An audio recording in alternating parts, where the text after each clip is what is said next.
अस्सलाम वालेकुम जी। सुबह सवेरे पाकिस्तान में बहुत खुशामदीद। मैं हूँ शिफा यूसुफ जी और मैं हूँ वैस मंगलवाला। मेरी तरफ से भी आप सबको अस्सलाम वालेकुम। खुदा का शुक्र है कि उसने हमें आज की सुबह देखना नसीब फरमाई। आज के प्रोग्राम का आगाज़ कर लेते हैं जी। करें भाई, क्या प्रोग्राम है आज का? मैं तो मुबारकबाद देना चाहती हूँ। किस चीज़ को? एक शख्स को। किसको? अहम तरीन शख्स को। क्या? कौन? किस चीज़ की मुबारकबाद? क्रिकेट की। किसको मुबारकबाद? हमारी कारकर्दगी की मुबारकबाद। नहीं, मुबारकबाद किसको देनी है? ज़का अशरफ साहब को। अच्छा, और किसको? आपको थोड़ी दूनी है। वैसे आपने क्या किया? को देना। उनका देखिए बनता है, उनका क्रेडिट बनता है। ज़का अशरफ साहब की जबरदस्त कारकर्दगी। और बात सुन, मेरी बात सुनिए। कारकर्दगी ग्राउंड में दिखाने वालों की जो थी ना, उसको एक जुमले में समराइज करें। समराइज करने का तरीका कार ये है कि वो आजकल जो मैं कल प्रोग्राम में जिक्र कर रहा था कि एक मीम चल रहा है और उस मीम में वो बंदा कहता है भाई प्रोग्राम का क्या हुआ? तो वो क्या कहता है? प्रोग्राम तो बढ़ गया। तो वो प्रोग्राम बढ़ गया। अच्छा, मज़े की बात, जो सबसे इंटरेस्टिंग बात मैंने अभी नोट की सुबह को, वो क्या है कि मैंने जब सुबह अखबार उठाया तो मुझे लग रहा था कि पहली हेडलाइन बड़ी जो है वो ये होगी क्रिकेट की होगी, क्योंकि हम बहुत बड़ा अपसेट हुआ है भाई। खैर, अपसेट बहुत सारे लोग इसको नहीं कह रहे, लेकिन ये कि अच्छा, मैं तो कहूँगी वैसे टेक्निकली नहीं, अपसेट नहीं है। हम पहले से हारे हुए थे, हमें पता था कि हार जाएंगे। हाँ, ये है बिल्कुल जी। अपसेट वो होता है जो आप एक्सपेक्ट नहीं कर रहे हो, अनएक्सपेक्टेड हार हो। तो ये एक्सपेक्टेड हार थी बहुत सारे लोगों के। पिछले भी जो 2 मैचेस हम जीते थे वो तो नसीम शाह की वजह से जीत गए थे, तो अनएक्सपेक्टेड बहुत सारे लोगों के लिए नहीं था। वो इतना आखिर में इतना छोटा सा डब्बा बना के और छोटे से डब्बे में लिखा हुआ है बड़ा अपसेट। अफगानिस्तान ने पहली बार पाकिस्तान को हरा दिया और अफगानिस्तान के हाथों शिकस्त पर साबिक क्रिकेटर्स भी फट पड़े। तो ये बड़ा सा होना चाहिए था, लेकिन ये कि ज़ाहिर है बहुत सारे बाकी भी दूसरी भी चीज़ें हैं। तो भाई इस पर पब्लिक की भी राय लेंगे हम। लेंगे, बिल्कुल और लेंगे। बड़े ज़बरदस्त तरीके से लेंगे। और आपको जो राय देनी है आप खुलकर आप अपनी राय दें, और ये जो मेरे खिले हुए चेहरे पर ना जाए, खुलकर बात करें कि भाई क्या मामला है। जो हुआ सो हुआ। उसका सिर्फ नहीं, वो ये हुआ कि प्रोग्राम बढ़ गया। प्रोग्राम तो बढ़ गया, ऐसे थोड़ा उसका एक्सेंट बना के बिल्कुल उसी के साथ फिर अच्छा प्रोग्राम तो बढ़ गया। तो बस प्रोग्राम बढ़ गया। आज मेरा कोई बात करने का दिल नहीं चाह रहा, कुछ भी नहीं कहना चाह रहा। हम फिर यहाँ से आगे बढ़ते हैं। हम 60 सेकंड न्यूज़ की तरफ चलते हैं और फिर वहाँ बैठकर जो है हम मजीद खबरों में आगे लेकर चलेंगे आपको। वर्ल्ड कप में एक और अपसेट। अफगानिस्तान ने पहली बार पाकिस्तान को हरा दिया। अफगानिस्तान में जश्न का समा। इसराइल की गजा के मजीद अस्पतालों पर बमबारी की धमकी, खाली करने का हुक्म। नॉर्वे ने इसराइल और गजा में जंगी जुराइम की तहकीकात में ताउन की पेशकश कर दी। अदालत किसी के इलेक्शन में हिस्सा लेने पर पाबंदी लगा दे तो तस्लीम करना होगा। निगरान वज़ीर आज़म अनवारुल हक काकड़। बिलावल भुट्टो ने तमाम सियासी जमातों के लिए लेवल प्लेइंग फील्ड का मुतालबा कर दिया। आमदन से जायद असासजात केस एहतसाब अदालत ने इसहाक डार को बरी कर दिया। ईसीसी ने घरेलू, कमर्शियल और सनती सार्फिन के लिए गैस टैरिफ बढ़ा दिया। गैस 170 से 193% महंगी। मोदी सरकार में 25 लाख करोड़ रुपए कर्जा माफ करवाए जाने का इंकशाफ। बांग्लादेश में मालबरदार और मुसाफिर ट्रेन के दरमियान खौफनाक तसादुम, 15 अफराद हलाक। अफगानिस्तान में पाकिस्तानी तालिबान पर असलहा लेकर चलने पर पाबंदी। जी, तो भाई ओवरऑल बुराई चल रही है। ओवरऑल बुराई आपने देख लिया खबरों में भी। भाई 200% गैस बढ़ जाएगी, ठीक है। अदालतों में जो है वो क्या हो रहा है उसके अंदर आपको नजर आ रहा है कि है क्या हो रहा है। मुकदमे खत्म हो रहे हैं मिनटों में, चंद second, fastest service ever. Cricket में हम खत्म हो रहे हैं चंद सेकंडों में। पीआईए जो है ग्राउंड हो गई, फ्लाइटें खत्म हो गई, मंसूख हो गई। तो टोटल लॉस की सूरत हाल है और टोटल जिसको आप कहते हैं केओस। कल एक शख्स ने लिखा हुआ था, उसने लिखा था नहुसत छाई हुई है। तो शदीद नहुसत छाई हुई है हमारे मुल्क पे, अल्लाह रहम करे। और ऐसी वो जिसको कहते हैं ना मनहूस वक्त आया हुआ है, तो वो मनहूस वक्त से हम गुजर रहे हैं। तो और अल्लाह करे कि हम इससे जल्द निकलें। और हादसा एकदम नहीं होता, वो क्या था, वक्त करता है परवरिश। हादसा एकदम नहीं होता। तो पीआईए की हमने परवरिश की तो वो आखिर में आके फटी। भाई टीम जो है वो अच्छा वजह चल रही थी। इस पर बात करेंगे हम आगे कि क्या मसला क्या लग रहा है, क्योंकि बाबर ने भी कल कहा है मुझे कुछ समझ में नहीं आ रहा क्या हो रहा है। और खिलाड़ियों को बहुत सारी दूसरी चीजों की तरफ तवज्जो नहीं देनी चाहिए। बाबर ने कहा मुझे कुछ समझ नहीं आ रही, और उनके जो हशमत है उनको मैं सुन रही थी, तो वो कहते हैं कि हमें सब समझ आ रही है। हम नहीं समझ है उन्होंने कहा, उनसे रमीज राजा साहब ने पूछा कि भाई ये मैच जो था वो किस तरह से आप लोग शुरू में, किस तरह से आप लोगों को क्या लग रहा था? कहते हैं match was in our hands from the beginning till the end. उसने कहा match was match was in our hands from the beginning till the end. 282 run का कोई टारगेट नहीं होता, खैर बहुत स्पिन था विकेट पर, लेकिन ये कि फिर भी 282 वाली क्रिकेट का जमाना निकल चुका है। 300 से ऊपर अब तो कहानी चली गई है, और 400 तक की कहानी पहुंची। मैं अपने हिसाब तक की बात कर रही हूँ ना। 400 तो वो बनाते हैं, 400 से भी ऊपर निकल गए हैं जो टीमें होती हैं, जो खेलने आती जाते थे हमारे। लेकिन वैसे हम खेल ही रहे हैं, हम खेल नहीं गए थे, हमारी टीम और खेल ही रही है, वो खेलती है भाई। वो वीडियो तो दिखा दो, क्यों नहीं वीडियो दिखा रहे पाकिस्तान की हार की? क्यों, कौन रोक रहा है तुम लोगों को वीडियो दिखाने से? मुझे बताओ ना, खलिश हो रही है, कोई कुछ रह गया है, अभी कुछ रह गया है, हमें बार बार याद आए कि हम किस तरह हारे हैं, किस तरह की परफॉर्मेंस थी हमारी। फील्डिंग आप देखें हमारे साथ, फील्डिंग से बॉल इधर से निकल जाती थी, इधर से निकल जाती थी बॉल, ऐसे फील्डिंग, बैटिंग, बॉलिंग, हर चीज ऐसी थी कि जिसके ऊपर बस हमें सिर्फ और सिर्फ अफसोस। कैच पकड़ना आता नहीं है, मतलब खुदा का खौफ करे, क्या कर रहे? खेल ही रहे थे, वैसे हम खेल रहे थे, कौम के जज्बात से खिलवाड़ कर रहे थे हम कल, और खेल ही रहे थे। खैर बहरहाल आपको अगली इंटरेस्टिंग खबरें भी जरा दे दें। कल के मैच से बड़ी इंटरेस्टिंग खबरें सामने आई, और तफसीलात के मुताबिक तो ज़ाहिर है आप सबको पता है कि शानदार कामयाबी की थी अफगानिस्तान की, और उन्होंने बड़ा ही फाइट किया। वाकई उन्होंने जिस तरह खेला, लग रहा था कि वो खेल रहे थे। प्लीज लगा दो, दिल चल रहा है, वीडियो लगा दो बस। अफगानिस्तान की कसम कल से दिल चल रहा है।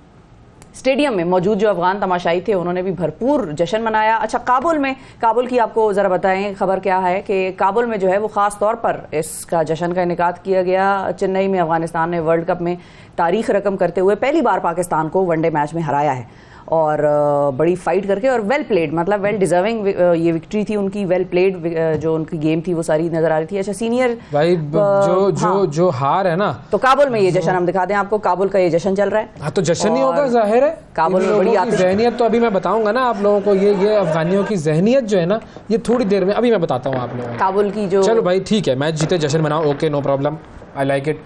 आप जो है वो जीते, आपको जश्न मनाना चाहिए, बिल्कुल सही है। ग्राउंड में जो सारा आपका ड्रेसिंग रूम है उसके अंदर हर जगह जश्न मनाएं, ग्राउंड में नाचें गाएं, एंजॉय करें, बिल्कुल ठीक है, कोई मसला नहीं है। ऐसा ही होता है और ऐसा ही होना चाहिए। आपने अफगानिस्तान ने इंग्लैंड को हराया, बहुत ज़बरदस्त कारकर्दगी, बहुत अच्छी टीम आपकी, और आपने बड़ा ज़बरदस्त काम और इंग्लैंड जैसी टीम को हराया भाई, ठीक है, इंग्लैंड वर्ल्ड चैंपियन, बिल्कुल। फिर आपने हमें हराया, बिल्कुल, कान में आवाज़ बंद कर दे मेरी, मानने वाली बात है जी। आपने हराया और बड़ा ज़बरदस्त हराया, और पाकिस्तान के लिए कुछ नहीं किया जीतने के लिए, कुछ नहीं किया, मतलब वो डिजर्विंग लॉस थी हमारी, इसमें कोई दो राय नहीं हो सकती। उस पर आप जश्न मनाएं, नाचें गाएं, एंजॉय करें, ठीक है, कोई मसला नहीं है। हमें अच्छा नहीं लगेगा, हम वीडियो नहीं देखेंगे भाई, चलो ठीक है ना। नहीं, अगर किसी को अच्छा नहीं लग रहा तो वीडियो ना देखे, बिल्कुल। लेकिन भाई नाचेगा, जो जीतेगा वो नाचेगा, और क्या, बिल्कुल। हम होते तो हम भी यही काम करते, और बड़ा शौक से और बड़े जोश खरोश से हम इस जीत का जो है वो मनाते हैं, हम इस जीत को।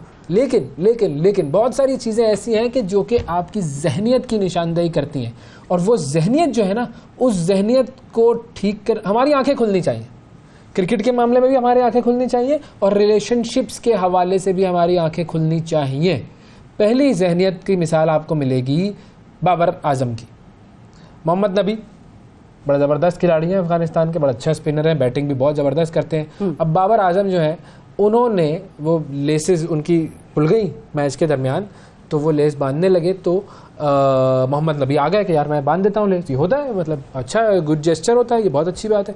लेकिन बाबर ने एहतरामन वो पीछे हट गया कि नहीं यार तूने बांध, मेरे दोस्त, मैं खुद बांधूंगा। मतलब इज ए सीनियर प्लेयर, उसने कहा भाई कि मतलब उसने बताया लोगों को कि भाई एक सीनियर प्लेयर की इज्जत क्या होती है, ये वीडियो साथ चल रही है। उसने कहा अच्छा वो बैठ भी गया बांधने के लिए, लेकिन बाबर ने कहा नहीं यार, वो उसने जल्दी ग्लव्स उतारे और ये कर दिया। वेरी गुड, वेल डिजर्व, बहुत अच्छी। लेकिन नबी की भी फिर तो इधर मैं वो करूंगा कि नबी ने भी आगे होके उसके तस्मे बांधे, जो जूनियर भी है उम्र में भी, और मुखालिफ टीम का भी है। यस बिल्कुल। और ज्यादातर खिलाड़ियों के अंदर यही पॉजिटिव अप्रोच होती है, ज़्यादातर खिलाड़ियों के अंदर। अफगानिस्तान का खिलाड़ी भी जो है वो बहुत सारे ऐसे हैं कि जो कि पाकिस्तानी खिलाड़ियों के साथ बड़ा अच्छा सलूक करते हैं, और वो ग्राउंड के अंदर वो नज़र आता है कि हाँ यार ये खेलने के लिए आए।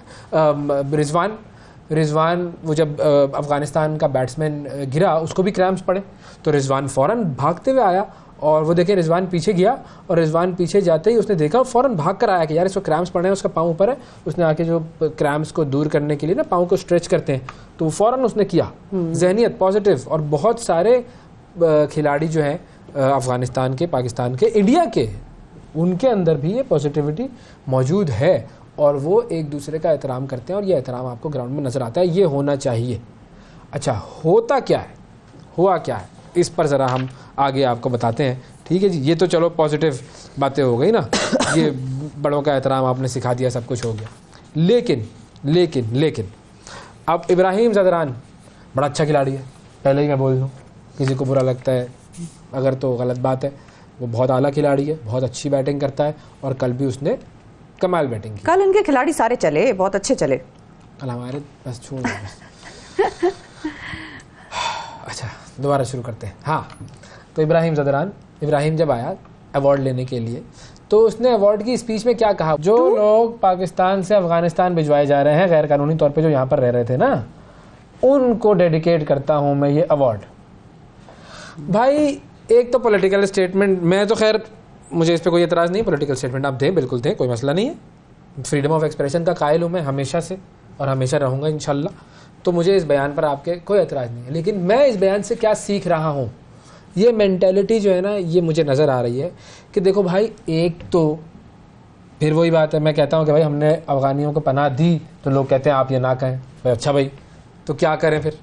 हमने आपकी जंग ज़दा माहौल से में हिस्सा भी डाला, लोगों को हिस्सा भी डाला, हमने जंग में हिस्सा डाला, सब कुछ हुआ, आपको बेघर किया, दी हमने बेघर नहीं किया, हमने किया, हमने ये काम किया। आप शदीद इस वक्त नेगेटिविटी दिखा रहे हैं अफगानिस्तान और अफगानियों के लोगों के लिए। मैं दिखा रहा हूँ, अपना आप पॉजिटिविटी दिखा दीजिएगा, आधी आधी बात कर लेते हैं, पहले मैं बोलूँ फिर आप बोलिएगा ताकि ना मामला सेटल हो जाए। अच्छा, हुआ क्या कि हमने आपको जगह दी यहाँ पर कि आप यहाँ पर आइए और हमारे मुल्क में रहें, महाजरीन जिस तरीके से आकर रहते हैं रहें भाई। उसके बाद जो कुछ हुआ, नेगेटिविटी, ये वो सारी चीज़ें, जो गैर कानूनी तौर पर रह रहे हैं, जिसके पास कोई वैलिड आर्ग्यूमेंट या कोई वैलिड डॉक्यूमेंट नहीं है रहने का, उसे हम वापस भिजवा रहे हैं। तो उस पर क्या एतराज़ है भाई? जिसके पास वैलिड डॉक्यूमेंट है वो रहे, वो घर पे हमारे रहे, वो सर पे हमारे रहे, वो जैसे चाहता है रहे। जिसके पास डॉक्यूमेंट नहीं है उसको तो वापस भिजवाया जाएगा। और उसके हवाले से भी क्या कहा है कि आप जाएं अपने मुल्क में, वैलिड डॉक्यूमेंट्स लीजिए, उसके बाद आप जब आना चाहें हमारे मुल्क में आ जाएं। हमारा मुल्क है, कोई खाला जी का घर तो नहीं है ना कि जिसका जी चाहे जब चाहे जैसे चाहे बगैर पासपोर्ट वीज़े के आता रहे और यहाँ पर रहता रहे। तो अगर उनको आप डेडिकेट कर रहे हैं अवार्ड, तो थोड़ा सा इनको समझने की ज़रूरत है। बाकी तो फिर इंडिया वाले जिस तरह नाच रहे थे वो तो सारी दुनिया ने देखा, एंजॉय किया। उन्होंने नाचना ही था, जाहिर है। जब हम अपने रिलेशनशिप संभाले, हम इनसे नहीं जाते, जब हम किसी को निकाल रहे हैं और हम उनको ये समझा नहीं सक रहे कि हम क्यों निकाल रहे हैं, तो फिर तो जाहिर है उन्होंने जश्न ही मनाना है और उन्होंने जाके दुश्मन के साथ और कोई इतना नन्ना नहीं होता। हर एक को समझ नहीं भी आती बहुत सारी चीज़ों की। और हमारी बिल्कुल, जब एक हमारे अफगानिस्तान के रिलेशनशिप और हमारा डिफरेंट है आपस में, हम उनमें नफरत भी है, उनमें मोहब्बत भी है, उनमें साथ रहते भी हैं और साथ नहीं भी रह सकते। तो ये एक अजीब सा एक रिलेशनशिप है जो कि मुख्तलिफ वजूहात की बिना से बन गया है। अब उसको साथ लेकर भी चलना है, अपने पड़ोसियों को आप बदल भी नहीं सकते। और एक हद तक आपका रिलेशनशिप भी है कि भाई पश्तो बोलते हैं, दरी है, फारसी है, वो सारा एक कल्चरल रिलेशनशिप भी हमारा उनके साथ है। तो उसमें ज़्यादा बेहतर तरीका ये था, मुझे नहीं पता एग्जैक्टली ये हुआ या नहीं हुआ, लेकिन मेरा ये सजेशन है कि बजाय इसके कि वहाँ से इस किस्म के इंटरनेशनल फोरम्स पे बयानात आ रहे हो पाकिस्तान के खिलाफ और लोगों के माइंड में, अब जो नहीं जानता इस सारे किस्से को, उसके माइंड में परसेप्शन बने कि शायद पाकिस्तान बहुत ही जालिम है और देखो लोगों को रख के अब आए टाइम पे आखिर में निकाल रहा है। तो बेहतर ये है कि हमारी हुकूमत को उनकी हुकूमत के साथ, तालिबान की गवर्नमेंट के साथ जाकर बैठें और उनको ये बताएं कि भाई देखो हमारे मुल्क में ये मसाइल हैं इस वक्त और इससे हमें ऐसे ऐसे डील करना है। और फिर दोनों की कोई जॉइंट स्टेटमेंट, कोई प्रेस की कुछ इस किस्म का सिलसिला हो जो दोनों तरफ से हो, क्योंकि ऐसे तरीक़ाकार पाकिस्तान का, उसमें बिल्कुल कोई गलत बात नहीं है कि जिस तरह से इनको भेजा जा रहा है वापस। जाहिर है हर एक मुल्क में, even Germany, England, France, Italy, हर जगह ये होगा, किसी के पास कागज नहीं होंगे, वो फौरन कहेंगे डिपोर्ट करो इसको, जहाँ से फौरन कहेंगे, हम कहेंगे नहीं जी सर सॉरी, लेकिन बस प्रॉब्लम उसमें सिर्फ ये है, to state that you may go, अगर आप चले जाएं तो बड़ा अच्छा हो जाएगा। हुजूर वाला प्लीज आप मेरे घर में काफी अरसे से बैठे हुए हैं तो प्लीज आप चले जाएं अगर आपको अच्छा लगे। ये हमारे तरीके नहीं होने चाहिए, हमारा तरीका भी यही होना चाहिए। बिल्कुल, आपको अपनी हुकूमत की बात ज्यादा बेहतर समझ आएगी, जो अपना आपसे बोलेगा तो इनको गालिबन नहीं, जिसके घर में रह रहे हो मेहमान बन के, उसकी भी बात समझ में आनी चाहिए। ये तो हो सकता है इनको ना समझ आया, इनको क्यों नहीं, बड़े बड़े नन्हे, इनको कोई चीज समझ में नहीं आती, वहाँ आकर रहना किसी के घर में समझ में आता है, जाना समझ में नहीं आता। वाह भाई वाह। लेकिन हमारा जो एक पॉजिटिव या तरीके का एक लीगल स्टेप भी है, उसको भी अगर इस तरह से लीगली वो कर रहे हैं, इस पर हम अलग बात करेंगे। इरफान पठान भाई क्या नाच रहा है वो, ओहो हो। अच्छा, उन्होंने तो कहा भी था इंडिया के सहवाग ने कि मैं चाहता हूं कि अफगानिस्तान जीते, पाकिस्तान को अपसेट करे, तो वो भी उसकी ख्वाहिश पूरी हो गई। और अफगान बेचैन है कुछ, इरफान पठान साहब को बड़ी बेचैनी लाग हुई है बड़े अरसे से। सोशल मीडिया पर वो पाकिस्तान पर बड़ी टॉन्टिंग करते हैं और पाकिस्तानी फिर उनको जवाब देते हैं। पूरा उनका तो क्या कहते हैं, वो जी ही इसी पे रहे हैं हमारी खुन्नस में। हाँ, ऑक्सीजन है। तो उन्होंने कहा कि जी बेहतर टीम जीती है और शाबाश है जी अफगानिस्तान को। इस बात से तो मैं एग्री करता हूँ, नाचो भाई, ठीक है नाचो, कोई बात नहीं, एंजॉय करो। पाकिस्तान की टीम में खातून को लाना चाहिए।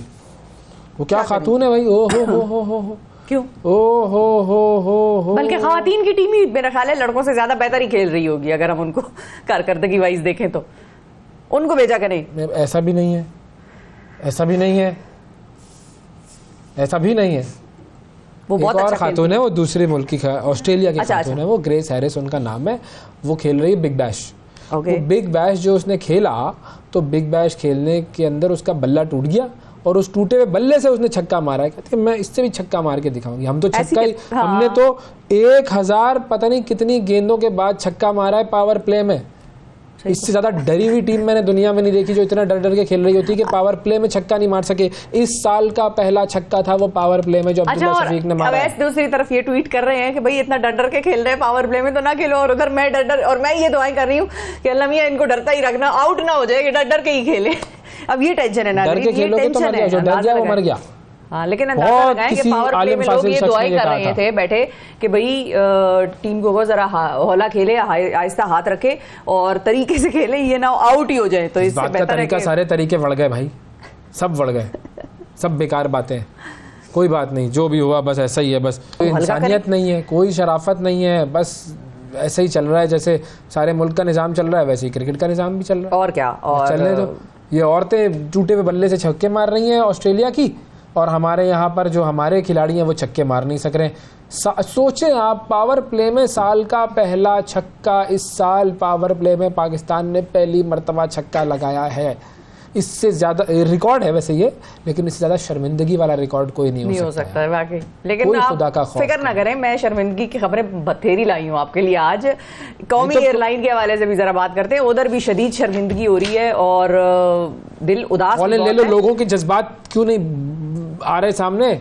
नंबर चला दें। और कौमी एयरलाइन के हवाले से बात दरअसल ये है कि सबको नज़र तो आ रहा था बड़े अरसे से कि ये डूबती जा रही है, लेकिन उसमें मुसीबत ये है कि मुल्क से मोहब्बत आपकी ये गवारा नहीं करने देती आपको कि आप इस चीज़ को जहन में लाएं भी कि कौमी एयरलाइन आपकी ख़त्म हो गई है, प्राइवेटाइज हो गई है। आप कोई नेशनल फ्लैग कैरियर नहीं है, अब ये एक प्राइवेट कंपनी है और प्राइवेट इदारा है और ये अपनी प्राइवेट कंपनी को रिप्रेजेंट करेगा। लेकिन बहरहाल मामलात उसी तरफ जा रहे हैं। कौमी एयरलाइन में ईंधन की फराहमी का जो है वो बदतरीन बहरान जारी है। बड़े दिनों से हम सुन रहे थे इनकी फ़्लाइटें ग्राउंड हो जाएंगी, इनकी फ़्लाइटें मनसूख हो जाएंगी। वही हुआ जिसका डर था। PIA ने मजीद 27 फ़्लाइटें जो हैं वो मनसूख कर दी हैं। PIA की कराची से लाहौर, रहीम यार खान और पेशावर की दो तरफा जो 7 परवाज़ें हैं वो मनसूख कर दी गई, जबकि कराची से मुल्तान, दुबई और इस्लामाबाद की 6 परवाज़ें मनसूख कर दी गई। मुल्तान से जद्दा और अल-क़सीम 2 परवाज़ें भी मनसूख हो गई, और लाहौर, शारजा, दुबई, जद्दा, लाहौर, इनकी भी 4 परवाज़ें जो हैं ये मनसूख हो गई। इस्लामाबाद से दुबई, दमाम, मदीना, जद्दा, इसकी 4 परवाज़ें मनसूख हो गई। सारी लिस्ट में आपके लिए लेकर आई हूँ आज।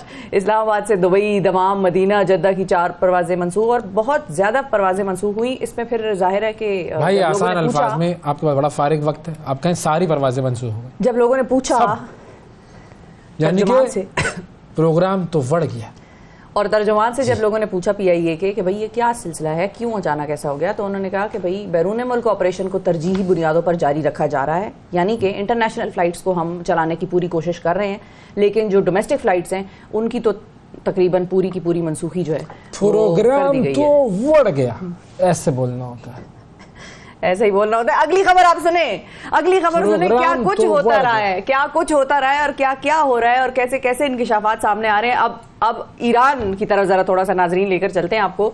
सैकड़ों ईरानी शहरियों को बोगस कागजात पर जाली पाकिस्तानी शनाख्ती कार्ड जारी होने का इंकिशाफ हुआ है, और इस किस्म की हरकतें होती हैं, फिर लोग हमारे खिलाफ हो जाते हैं। नादरा हुकाम की एक खुफिया रिपोर्ट में इंकशाफ ये हुआ है कि ये सैकड़ों जाली कार्ड जो हैं ये नादरा मुलाजमीन की मुबैना मिली भगत से ही नादरा ने जो है और नादरा बलूचिस्तान वहाँ के मुख्तलिफ सेंटर्स पर प्रोसेस हुए हैं। यानी कि नादरा का प्रोग्राम भी बढ़ गया। 223 से जायद ईरानियों के जाली शनाख्ती कार्ड जो है वो पंजगोर नादरा सेंटर में प्रोसेस किए गए। नादरा कार्ड्स के बाद इन शहरियों को मुबैना तौर पर पाकिस्तानी पासपोर्ट भी मिल गए। और आप अंदाजा लगाएं कि ये बाकायदा तौर पर ये शहरी हो गए हैं पाकिस्तान के, और पासपोर्ट्स के बाद ये इधर ही नहीं रुके, ये ईरानी शहरी सऊदी अरब, अमरीका, मुत्तहिदा अरब अमारात के और यूरोप के मुख्तलिफ ममालिक में चले गए। और नादरा के 1 दर्जन मुलाजमीन पर ईरानी शहरियों को जाली शनाख्ती कार्ड देने का इल्ज़ाम है। अब इन मुलाजमीन के खिलाफ चार्जशीट तो खैर नादरा हेडक्वार्टर को मौसूल हो गई है, लेकिन इस पर अमल दरामद होना बाकी है। अब देखते हैं कि इसके हवाले से क्या होता है। रिश्वत लेकर पासपोर्ट्स प्रोसेस किए गए ईरानी शहरियों के, रिश्वत लेकर जाली कार्ड्स बनाए गए। इतना इन लोगों को एहसास नहीं हुआ कि एक तरफ रिश्वत ले रहे हैं, दूसरी तरफ अपने मुल्क का कैसा कैसा नुकसान कर रहे हैं। यही मुसीबतें झेलनी पड़ती हैं हमें। और आइंदा ठीक है ये लोग तो चले गए, लेकिन खुदा ना खास्ता अगर ये किसी ऐसी कार्रवाई में मुलविस होते या कोई ऐसी चीज़ की होती इन्होंने कि जिसकी वजह से हमारे यहाँ लोगों की शहादत हो जाती, लोगों का नुकसान हो जाता, तो फिर हम क्या करते। आपकी रिश्वत के चक्कर में यहाँ पर लोगों का कितना नुकसान हो जाता। अब मुल्क को अलग शर्मिंदगी होती। 2 ममालिक के रिलेशनशिप्स, इस चीज़ का कोई एहसास नहीं है कि 2 ममालिक के रिलेशनशिप्स अब इस तरह की हरकतों पर कैसे ख़राब या सही हो सकते हैं। बहरहाल प्रोग्राम तो बढ़ गया। तो ये सूरत हाल है नाजरीन। ये भी मैंने सोचा कि आपको ज़रा ये पासपोर्ट और नादरा की भी, हालांकि NADRA was one of those इदाराज हमारे पाकिस्तान के कि जिनको दुनिया मानती थी कि ज़बरदस्त आप लोगों ने सिस्टम तैयार किया है, और क्या मतलब नादरा की भी शान थी, और आज उसकी शान में भी गुस्ताखी करनी पड़ गई हमें मजबूरन। तो ये खैर सारी सिचुएशन गुस्ताखी हो रही है। हम सुबह से क्या कर रहे हैं, और क्रिकेट की शान में गुस्ताखी, या ये की शान में गुस्ताखी, नादरा की शान में गुस्ताखी, बिल्कुल सब बढ़ गया है, ऐसा ही है। लेकिन एक बड़ी ज़ाहिर है एक खिता दुनिया का ऐसा है जहाँ से सिर्फ तकलीफदेह खबरें सामने आ रही हैं, और उस तकलीफ का कोई मुकाबला नहीं कर सकता।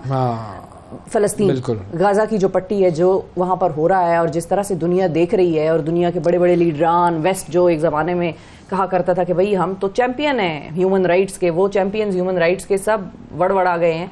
और 12 साला फ़लस्तीनी यूट्यूबर की आपको हमने कल खबर दी थी, बिल्कुल कि जो ओनी ओदूस है वो शहीद हो गया था, और यूट्यूब पर उनका चैनल था जिसमें उनकी ख्वाहिश थी, और बड़ी वीडियोस में उन्होंने ये कहा भी था कि मैं 1 लाख सब्सक्राइबर्स का जो है वो ख्वाब सजाए बैठा हूँ, और इंशाल्लाह मैं 1 लाख सब्सक्राइबर्स जो हैं वो जमा कर लूँगा अपने यूट्यूब चैनल पर। उनको भी शहीद कर दिया गया, उनके साथ सारे घर वाले उनके शहीद हो गए।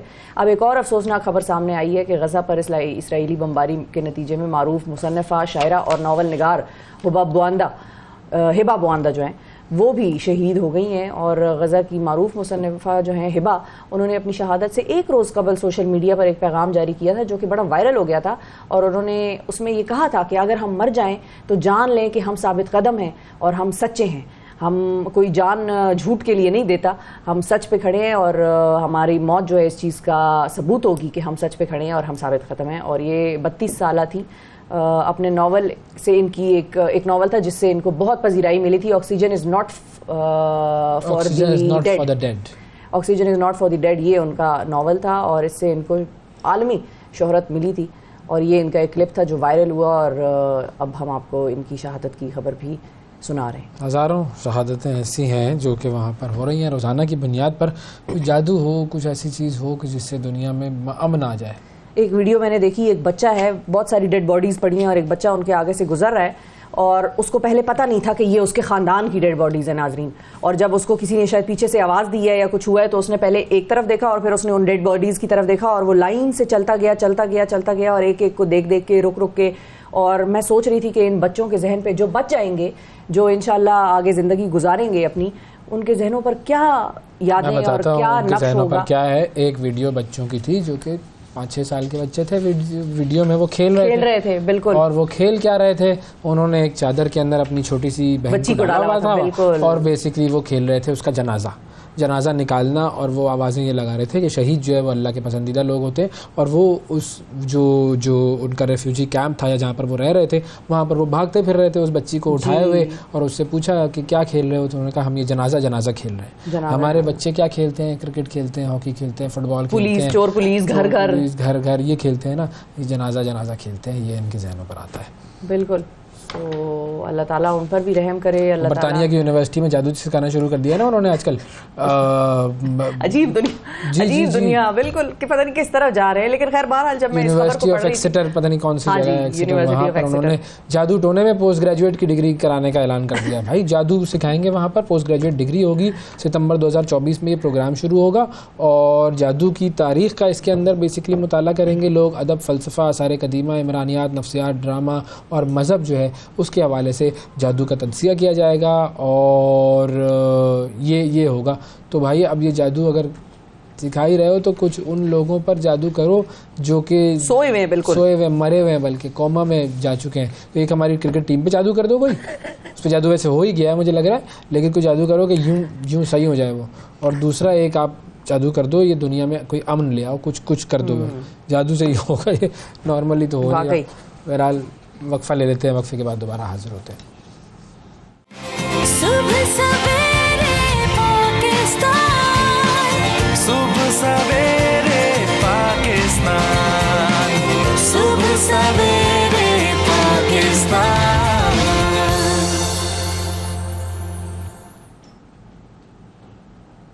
वेलकम बैक जी। अदालतों में बहुत कुछ हो रहा है और अदालतों में कई ऐसे मुकदमे हैं जिनके बारे में लोग जानना चाहते हैं और तफसील से गुफ्तगू सुनना चाहते हैं। उसमें एक केस है साइफर का जो कि इमरान खान साहब के खिलाफ चल रहा है और जिसमें उन पर और साबिक जो हमारे वजीर खारजा हैं शाह महमूद कुरैशी साहब, उन पर फर्द जुर्म आयद हुआ है। दूसरी तरफ इसहाक डार साहब का केस था आमदन से जायद असासों का, जो कि कल ख़त्म कर दिया गया, जिसमें कि उन्होंने कहा शवाहिद मौजूद नहीं है।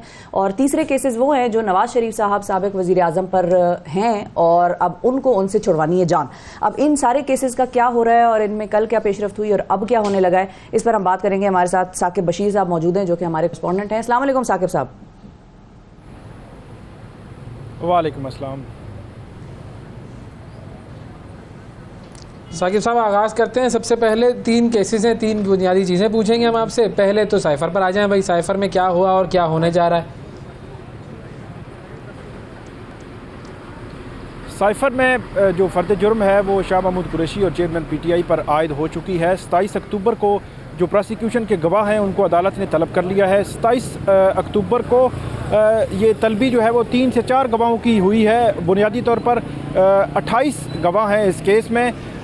3 से 3.5 महीने या 4 माह का जो टाइम जो है वो इस ट्रायल को मुकम्मल होते लग सकता है। अब ये कह सकते हैं आपके साइफर का बाकायदा तौर पर ट्रायल जो है वो शुरू हो चुका है और ये एक इन कैमरा ट्रायल है जो जेल में जारी है। चेयरमैन PTI इसके लिए कोशिश कर रहे हैं। उन्होंने इस्लामाबाद हाई कोर्ट में अपील भी दायर की हुई है कि उनका ओपन ट्रायल किया जाए, open for all, public, media सब जो है वो देखें। और दूसरी तरफ प्रोसिक्यूशन का ये मौक़िफ़ है कि ये कानूनी तौर पर इन कैमरा प्रोसीडिंग होगी, क्योंकि ऑफिशियल सीक्रेट एक्ट के लॉ में लिखा हुआ है कि इन कैमरा होगी। लेकिन बहरहाल ये अभी तक जो सिचुएशन है उसके मुताबिक 27 अक्टूबर को भी इन कैमरा ही प्रोसीडिंग होगी इस केस की। और कौन कौन से गवाहान को तलब किया हुआ है 27 अक्टूबर के दिन? 27 अक्टूबर को इनिशली जो है वो जो गवाह हैं, ये साइफर चलता है अमेरिका से दफ्तर खारजा पहुंचता है। दफ्तर खारजा जिस डेस्क से हुआ फिर अमेरिका पहुंचा वज़ीर-ए-आज़म ऑफिस और उसके बाद प्राइम मिनिस्टर के पास। तो पहले इनिशली जो जहाँ पे जिनके पास जो है वो ये साइफर आया था वजारत खारजा में, वो 2-3 अफसरान जो है वो उनको तलब किया गया है। वो आएंगे, ऑन ओथ स्टेटमेंट देंगे, उस स्टेटमेंट पर फिर जरा होगी और उस जरा के बाद नेक्स्ट जो गवाह है उस पर उसकी स्टेटमेंट होगी, जरा होगी। इस तरह ये 28 का जो है फिगर जो है वो पूरा होना ज़रूरी है। बड़ा तवील जो है वो ये प्रोसेस होता है। जिस केस में जितने गवाह ज़्यादा हों उसमें टाइम ज़्यादा लगता है। बाजी की अगर बात करें तोशा खाना में सिर्फ 2 गवाह थे, उसमें तकरीबन 4 से 5 माह लग गए थे। तो इसको भी अगर आप बहुत ही स्पीडी चलाएं तो मेरा ये ख्याल है कि 3 से 4 माह पहले जो है वो ये केस ख़त्म होता नज़र नहीं आता। ठीक है, डार साहब पर आते हैं जी। डार साहब के खिलाफ कुछ ना मिला? डार साहब के खिलाफ नैब की जो प्रोसिक्यूशन टीम है जो 2017 से 2022 या आप ये कह सकते हैं 2023 तक उनका ये मौक़िफ़ था कि उनके पास बहुत उनके ख़िलाफ़ सबूत हैं, करप्शन के सबूत हैं। कोई 80 से 83 करोड़ रुपए की जो ऑब्जेक्शनेबल मनी थी उसके हवाले से ये कह रहे थे कि आमदन से ज़ायद असासाजात हैं। 2017 में सुप्रीम कोर्ट के कहने पर ये जो है वो रेफरेंस बना। उसके बाद कल हमने देखा यहाँ पे नैब ने क्लीन चिट दी इसहाक डार को और ये कहा कि उनके खिलाफ कोई करप्शन का सबूत मौजूद ही नहीं है। और आज तक हमने देखा कि 6 साल में यही प्रोसिक्यूटर्स जो है वो उनके खिलाफ ये कहते रहे, ये चीज़ रिकॉर्ड पे लाते रहे, फिर उनको इश्तिहारी डिक्लेयर किया गया। फिर इवन जब इश्तिहारी डिक्लेयर किया गया तो उनकी लाहौर में, इस्लामाबाद, मुख्तलिफ जगहों पे जो उनकी प्रॉपर्टी थी वो उनकी सेल परचेज़ के हवाले से मामला हाई कोर्ट्स में आते रहे। तो बहुत एक तवील मामला था, एक जो अदालतों में भी रहा, लेकिन आखिरकार उसका अंजाम जो है वो ज़ीरो साबित हुआ। नैब ने कहा इनके खिलाफ तो कोई चीज़ है ही नहीं है। तो उसके बाद फिर एहतसाब अदालत के जज मोहम्मद बशीर उन्होंने जो साखदार हैं उनको आखिरकार जो है वो इस केस से बरी कर दिया है। अब वो क्लियर हैं, बाकी भी जो को अक्यूज़ थे शरीक मुल्ज़मान तमाम को जो है वो इस केस से बरी कर दिया गया है। चले मुबारक हो, बहुत अच्छी बात है। अब नवाज शरीफ साहब वो कब बरी होने वाले हैं, मतलब उनके आगे केसेस का क्या होना है? जी बज़ाहिर जो लग रहा है, जो सूरत हाल जो है वो नज़र आ रही है, उसमें नवाज शरीफ साहब के ख़िलाफ़ केसेस तो 3 हैं इस्लामाबाद की। एक तोशा खाना का केस है, तोशा खाना गाड़ियों का केस है, ये 2 अपीलें हैं उनकी इस्लामाबाद हाई कोर्ट में, एक अल-अज़ीज़िया और एक एवनफील्ड अपीलें हैं। लेकिन ये प्रोसेस भी आपको बहुत जल्द जो है वो कंक्लूड होता नज़र आएगा और इन केसेस में भी बज़ाहिर ऐसे सिचुएशन लग रही है और जो केस के मेरिट्स हैं उनमें भी बज़ाहिर यही लग रहा है कि बहुत जल्द जो है वो नवाज शरीफ इन केसेस से क्लियर होंगे। आज की अगर बात करें तो तोशा खाना नैब का जो केस है, साहब अदालत में, इस केस में एक रूटीन की कार्रवाई है जिसमें नवाज शरीफ साहब आएंगे, हाज़िरी लगाएंगे, उनकी ज़मानत हो जाएगी। हाई कोर्ट में एवनफील्ड रेफरेंस की जो अपील है उसमें कोई मसला नहीं है उनके लिए। अल-अज़ीज़िया रेफरेंस की अपील में क्योंकि उनकी 8 हफ्ते की ज़मानत थी और 8 हफ्ते बाद वो ख़त्म हो गई और उसके बाद 4 साल वो इश्तिहारी रहे हैं, तो उसमें उनके लिए इशू आ सकता है। अब उनकी लीगल टीम कौन सा रास्ता निकालेगी कि आज ही उनकी सज़ा मुअत्तल हो जाए, आज ही उनकी रिहाई हो जाए, ये एक बड़ा एक अजीब सा जो है वो मंजर होगा आज इस्लामाबाद हाई कोर्ट के बेंच 1 में। ये वही बेंच है जिस बेंच के सामने तकरीबन आज से 1.5 माह पहले चेयरमैन PTI का केस लगा था तोशा खाना का। वहाँ पर भी सज़ा मुअत्तली की दरख्वास्त थी, तो सरदार लतीफ़ खोसा ने अदालत से ये कहा था कि उनकी सज़ा पहली हेयरिंग पे मुअत्तल कर दी जाए, लेकिन अदालत ने कहा था दूसरी तरफ को नोटिस करेंगे। फिर नोटिस हुआ, आर्गूमेंट्स हुए, 23 रोज़ के बाद उनकी ज़मानत हुई और आज जो नवाज शरीफ साहब हैं वो यही अदालत के सामने इस्तदा करते जो है वो बज़ाहिर नज़र आएंगे। अल-अज़ीज़िया में क्या अदालत आज ही उनकी सज़ा मुअत्तल करके आज ही उनकी ज़मानत जो है वो दे देगी? क्या आज ही उनको ये रिलीफ मिल जाएगा? ये बहुत बड़ा सवाल है, लेकिन इस सवाल का जवाब जो है वो आज तकरीबन 12 से 1 बजे जो समाअत होगी उसमें आएगा। इससे कबल जब उनको प्रोटेक्शन चाहिए थी कि वो 4 साल के बाद मुल्क वापस आ रहे थे, तो उनकी प्रोटेक्शन के लिए नैब की प्रोसिक्यूशन टीम मौजूद थी। प्रोसिक्यूटर ने सेम डे सेम टाइम अदालत के सामने आकर ये कहा कि हमें कोई ऑब्जेक्शन नहीं है, कोई एतराज़ नहीं है। तो अगर आज भी ऐसी सिचुएशन बनती है तो ये वो सूरत हाल होगी जिसमें नवाज शरीफ जो है वो किसी मुश्किल से निकल सकते हैं। अगर नैब भी आकर ये कह दे कि हमें कोई ऑब्जेक्शन, कोई एतराज़ नहीं है, अगर उनकी सज़ा मुअत्तल करके उनको जो है ज़मानत दे दी जाए। सर, पाकिस्तानी क्रिकेट टीम पे कोई मुकदमा नहीं दायर किया अभी तक किसी ने वहाँ पर? नहीं, ऐसा अभी तक जो है वो कुछ नहीं हुआ। लीगल भाई देख ले, चले दायर कर लीगल होता है, वो भी लीगल ही करेंगे हम, क्या मसला है इसमें? कोर्ट में हो सकता है मुकदमा कि ये क्या हो रहा है। चलें, बहुत शुक्रिया आपका साकिब साहब, आप वहाँ पर जो है वो अपनी तमाम तर जो भी आपकी रिपोर्टिंग की जिम्मेदारियां हैं पूरी करें और आगे बढ़ते हैं जी। फयाज यूनुस साहब हमारे साथ मौजूद हैं, कराची से नुमाइंदे, और वो हमें बताएंगे कि जी कराची में 12 लड़कियाँ जो हैं उनकी लाशें मिली हैं और ये इनको नशा देकर कत्ल किया गया था। ये मामला क्या है? फयाज यूनुस साहब से हम बात करते हैं। अस्सलाम वालेकुम फयाज साहब। वालेकुम जी। फयाज साहब बताइए ये क्या मामला है 12 लड़कियों की लाशों का?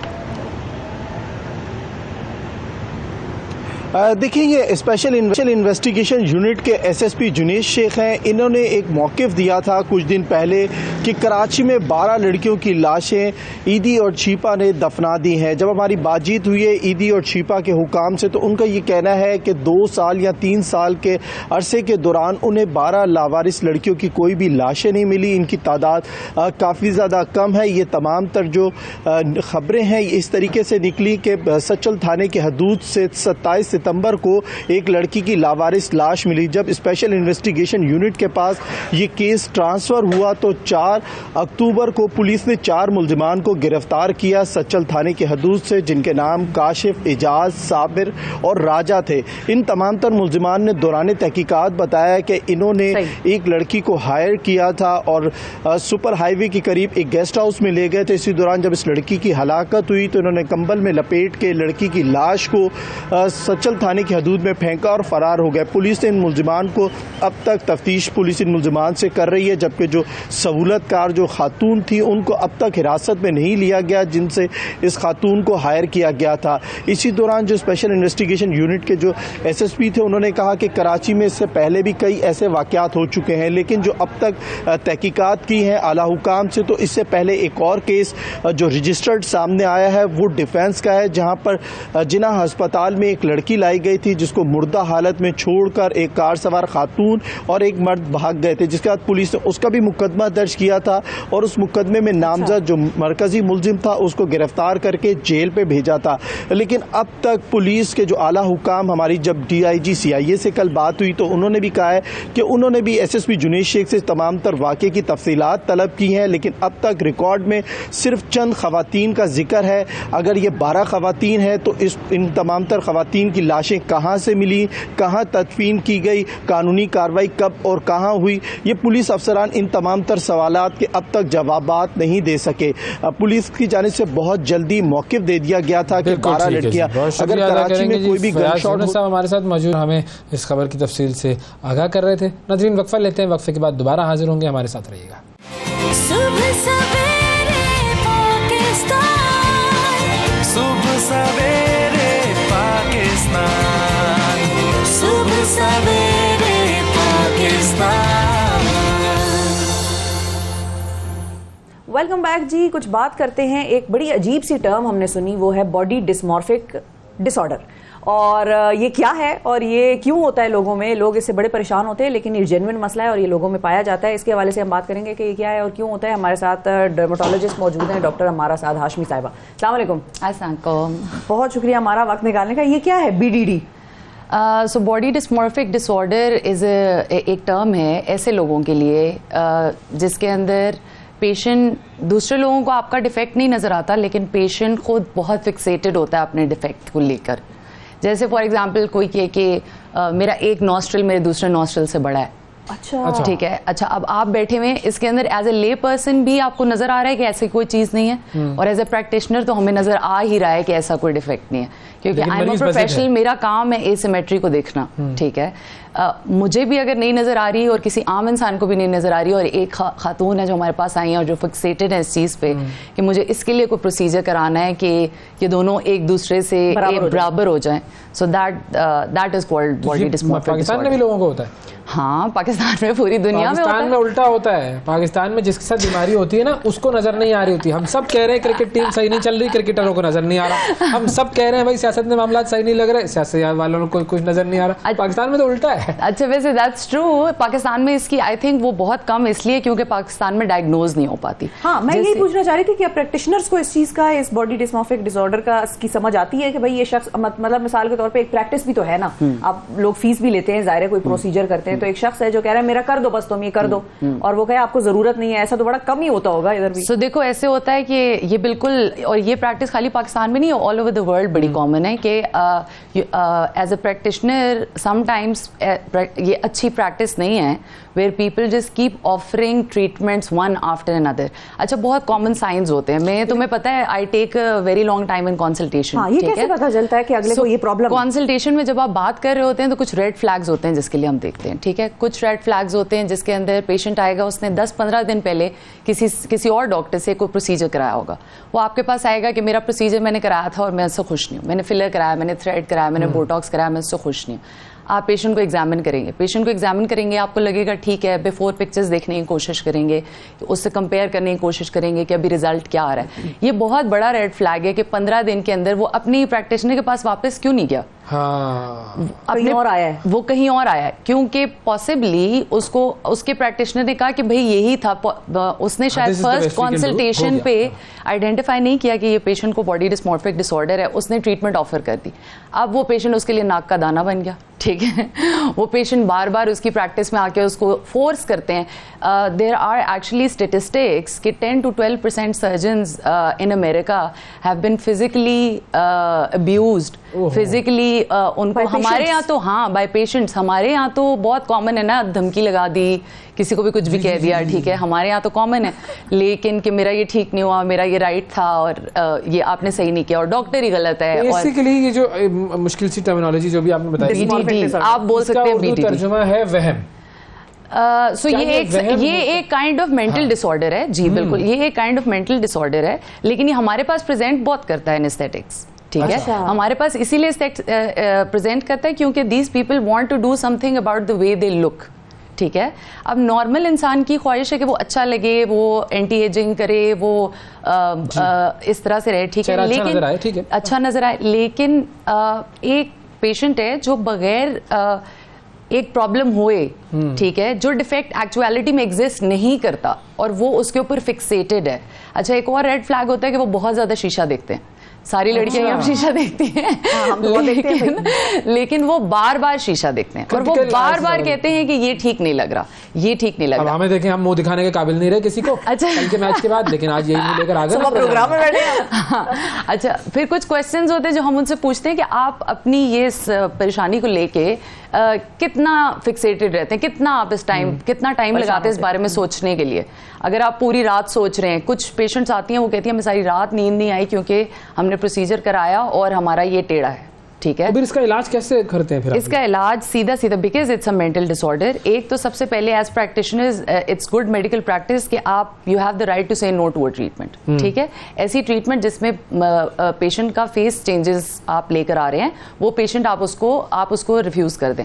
अब ये होता है कि इस तरह के मरीज ये होते हैं, आगे से पूछेगा नहीं कि भाई क्यों नहीं कर रही हो आप, मेरा क्यों नहीं कर रही, यही तो नहीं, लेकिन हाँ, so it becomes really tempting. ये एग्जैक्टली आपने बहुत अच्छी बात की है, ये इट बिकम्स रियली टेम्पटिंग कि आप बिजनेस को नो कर रहे हैं, हाँ, और आप एथिक्स को हाँ कर रहे हैं, एथिक्स को हाँ कर रहे हैं, लेकिन at the end of the day a good doctor will always think about their patient. लेकिन उनको फिर आप समझाएंगे कैसे? ये अब आपसे हम पूछेंगे, समझेंगे। लेकिन एक कॉलर है हमारे साथ, मोहम्मद अली साहब है राजनपुर से। अस्सलाम वालेकुम। वालेकुम सलाम मोहतरमा जी सर। मोहतरमा, पहले तो आप और मंगल लाला का शो बहुत मैं शौक से देखता रहता हूँ। शुक्रिया सर, अच्छा शो है माशाल्लाह। शुक्रिया, बहुत शुक्रिया। और डॉक्टर साहबा से मैं रिक्वेस्ट करना चाहता हूँ, मेरे आंखों के नीचे ना काले काले धब्बे बने हुए, खत्म नहीं हो रहे। कोई आंखों के नीचे काले धब्बे? क्या उम्र है सर आपकी? आंखों के नीचे ना सर। आपकी उम्र क्या है? वो सर 35 साल। 35 साल, ठीक है। शादी वादी हो गई है? जी सर, मैरिज हो गए। क्या जरूरत है सर, फिर सही है, चल रहा है, चलने में क्या टेंशन ना ले। चले पूछते हैं सर देखें ना। क्वेश्चन है उनको मना कैसे करते हैं? वो मान मतलब उनको कन्विंस कैसे? हल्के हैं, इसमें भी आते हैं। सो मेरे पास जब मेरी प्रैक्टिस में इस तरह से पेशेंट आया और मैं आइडेंटिफाई कर लूँ कि ये बॉडी डिस्मॉर्फिक डिसऑर्डर है, वो हमेशा काफ़ी जल्दी में होता है मरीज़ कि मुझे जल्दी कर दें, पहले दिन ही आते साथ ही इन्वेसिव प्रोसीजर कराना चाहते हैं, ठीक है। ये बहुत बड़ी वो होती है कि वो थोड़े दिन पहले उन्होंने 1 महीना पहले कोई प्रोसीजर कराया होता है। कभी कभार होता है कि रिजल्ट अच्छा ना हो, ठीक है। आपकी कैपेसिटी में जो आप कर सकते हैं फिक्स करने के लिए वो आप कर सकते हैं कि आपको भी वो फर्क नजर आना चाहिए। एज अ प्रैक्टिशनर आपको वो फर्क अगर नहीं नजर आ रहा, this is a red flag, ठीक है। अच्छा, सो उसके साथ बात करते करते हम ये करते हैं कि क्योंकि अगर आप स्ट्रेट राइट रिफ्यूज करें या किसी को बताएं कि जी आपके साथ तो मेंटल प्रॉब्लम है, तो हम तो फौरन डिफेंसिव हो जाते हैं। उनको समझाना है, हौले हौले समझाना है कि भाई हाथ हौला रखें। सो उसके अंदर ये होता है कि उसके अंदर हम फेशियल चेंजेस बिल्कुल भी मैं ऑफर नहीं करती। मैं उनको ऐसा ट्रीटमेंट ऑफर कर देती हूँ जैसे कोई फेशियल हो गया। मैं उनको समझाती हूँ कि आप स्किन के ट्रीटमेंट पे काम करें, जिसके अंदर ये है कि स्किन के ट्रीटमेंट पे उनको एटलीस्ट फायदा होगा, उनको नुकसान नहीं होगा। इतना रैपो बिल्डअप हो जाता है 1-2 सेशंस के बाद कि ये बात मुझे कहनी आसान होती है कि एक साइकोलॉजिस्ट हैं या थेरेपिस्ट हैं और मेरे पास स्पीड डायल पे थेरेपिस्ट होती है। अच्छा। सो थेरेपिस्ट हैं, इनको आपको मुझे लगता है कि उनको देखना चाहिए, ठीक है। सो ये बहुत सेंसिटिव मामला होता है। ठीक हो जाते हैं फिर थेरेपी वगैरह। सो आगे जब थेरेपी डेफिनेटली हेल्प्स। इसका actually first line treatment is CBT, लेकिन वो एक कंप्लीटली फिर डिफरेंट डोमेन है। वो उसके अंदर थेरेपिस्ट का काम आ जाता है, उसके अंदर फिर साइकियाट्रिस्ट का या साइकोलॉजिस्ट का काम आ जाता है। मैं पूछ रहा हूँ कि सक्सेस रेशियो होता है, पीपल देन एक्चुअली रियलाइज कि हाँ ये प्रॉब्लम था एंड नाउ। सो देखो ये फॉलो अप जो है ना, फॉलो अप उतना ज्यादा हम नहीं कर पाते, ठीक है। मेरे पास ये रहता है कि एटलीस्ट अगर किसी को बिल्कुल बॉर्डर लाइन सा बॉडी डिस्मॉर्फिक डिसऑर्डर था, so I can say for sure with guarantee, ठीक है, those people have tried, made an effort to change the way they think. Okay, ठीक है, ठीक है, सही। अब वो कॉलर आंखों के नीचे आखिरी मिनट है, वो बेचारा आंखों के अपनी आंखों से प्रोग्राम देखते हैं हमारा, वो बैठे हुए होंगे, देख रहे होंगे उनका क्या करें। अच्छा, बताएं, शादी हो गई है उनकी, अच्छा ठीक तो है, रिश्ता नहीं फंसा हुआ, ठीक है। ओके, सो आंखों के हल्के जो होते हैं वो बहुत मल्टीफैक्टोरियल सी चीज़ है।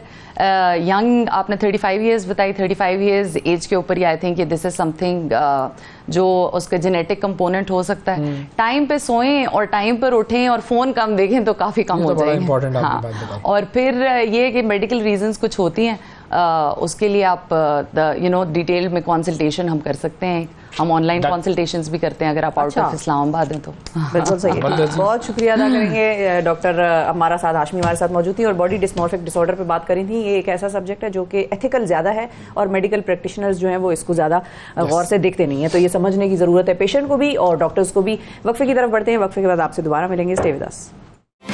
सुबह सवेरे पाकिस्तान, सुबह सवेरे पाकिस्तान, सुबह सवेरे पाकिस्तान।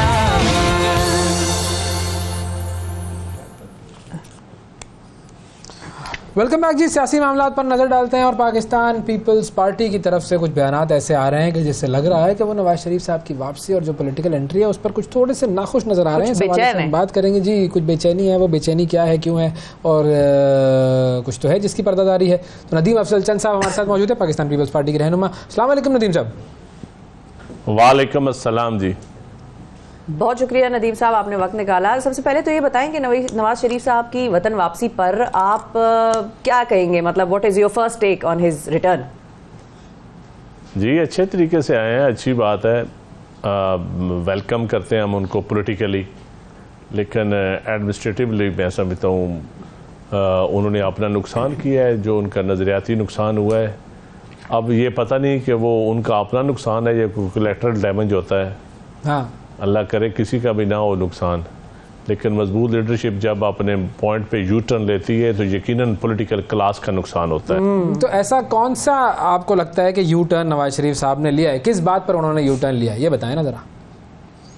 देखिए मैं इस वक्त ज़्यादा उन पर बात नहीं करना चाहता, अल्लाह ताला उनको सेहत दे। अभी वो वापस आए हैं, वो बीमारी की हालत में एक इजाज़तनामा लेके और एक स्टाम्प देकर गए थे, तो 4 सालों बाद वापस आए हैं। तो मेरे ख्याल में उनको सियासत का मौका मिलना चाहिए। जहाँ तक तल्लक है उनकी सज़ाओं का, तो ये तो यकीनन पॉलिटिकल इंजीनियरिंग इस मुल्क में होती रही है और हमारी ख्वाहिश है कि अल्लाह करे आगे ना हो। और जहाँ तक एक प्रोजेक्ट इमरान खान या प्रोजेक्ट इससे पहले जो पॉलिटिकली प्रोजेक्ट्स आए हैं, बड़े बड़े प्रोजेक्ट्स लाए गए, फिर वो फेल हुए, अब एक नए प्रोजेक्ट की तैयारी हो रही है। तो हमारी ये ख्वाहिश है कि नया प्रोजेक्ट कोई ना हो, एक इलेक्शन हो, सिलेक्शन ना हो। तो इस वक्त हम पीपल पार्टी के वर्कर होने की हैसियत से हमारी यही ख्वाहिश है। हमारे चेयरमैन जो बार बार इलेक्शन का मुतालबा कर रहे हैं, वो इस मुल्क को भंवर से निकालने की बात करते हैं, या इस मुल्क के साथ जो खलवाड़ हुआ है वो उसके ऊपर मरहम रखने की बात करते हैं, और वो इलेक्शन के ज़रिए हो सकता है। इलेक्शन के बगैर ये सारी चीज़ें, ये मसाइल हल नहीं होंगे। डेमोक्रेसी मजबूत होगी, डेमोक्रेसी यकीनन आइडियल नहीं है, लेकिन अवाम के पास एक ही इख्तियार है और वोट का इख्तियार है, पर्ची का इख्तियार है। अगर आप अवाम से वो इख्तियार भी छीन लेंगे तो फिर रोटी कपड़ा और मकान तो ऑलरेडी लोग मांग रहे हैं, ये पर्ची का इख्तियार तो ना छीने ना उनसे। सही है, ठीक है, लेकिन जो लेवल प्लेइंग फील्ड की आजकल बड़ी बात हो रही है, बखैर बड़े अरसे से हो रही है, लेकिन आजकल दोबारा वो शोर जो है वो उठा है। लेवल प्लेइंग फील्ड है आप लोगों के पास, पीपल्स पार्टी के पास? अगर मियाँ साहब लेवल प्लेइंग फील्ड की बात करेंगे, फ्री एंड फेयर इलेक्शन की बात करेंगे, तो मैं समझता हूँ वो फिर काबिल दाद है। लेकिन इस वक्त जो खदशात हैं, जो परसेप्शन बनी हुई है, वो ये नहीं है कि कोई लेवल प्लेइंग फील्ड की दूसरी पार्टियों को देने की बात की जा रही है, वो तो एक आध पार्टी को ही फ़ायदा देने की बात हो रही है। और मैं समझता हूँ कि ये इस मुल्क के लिए, जमहूरियत के लिए ये अच्छा शगुन नहीं है। तो जो बिलावल साहब ने कहा कि जी मुल्क से आमरियत ख़त्म हो गई है लेकिन एक नई तरह की आमरियत आ गई है, ये ज़रा थोड़ा सा अगर आप हमारे नाजरीन को समझा सकें कि ये जुमले का मतलब क्या है? देखिए जी, अब मुझे नहीं पता कि ये इसका क्या, मैं क्योंकि साथ ही था सुप्रीम कोर्ट में जो उन्होंने बात की है, लेकिन इस सारी चीज़ों का हल यही है कि आप इलेक्शन जो है वो आवाम को और फैसला करने दें।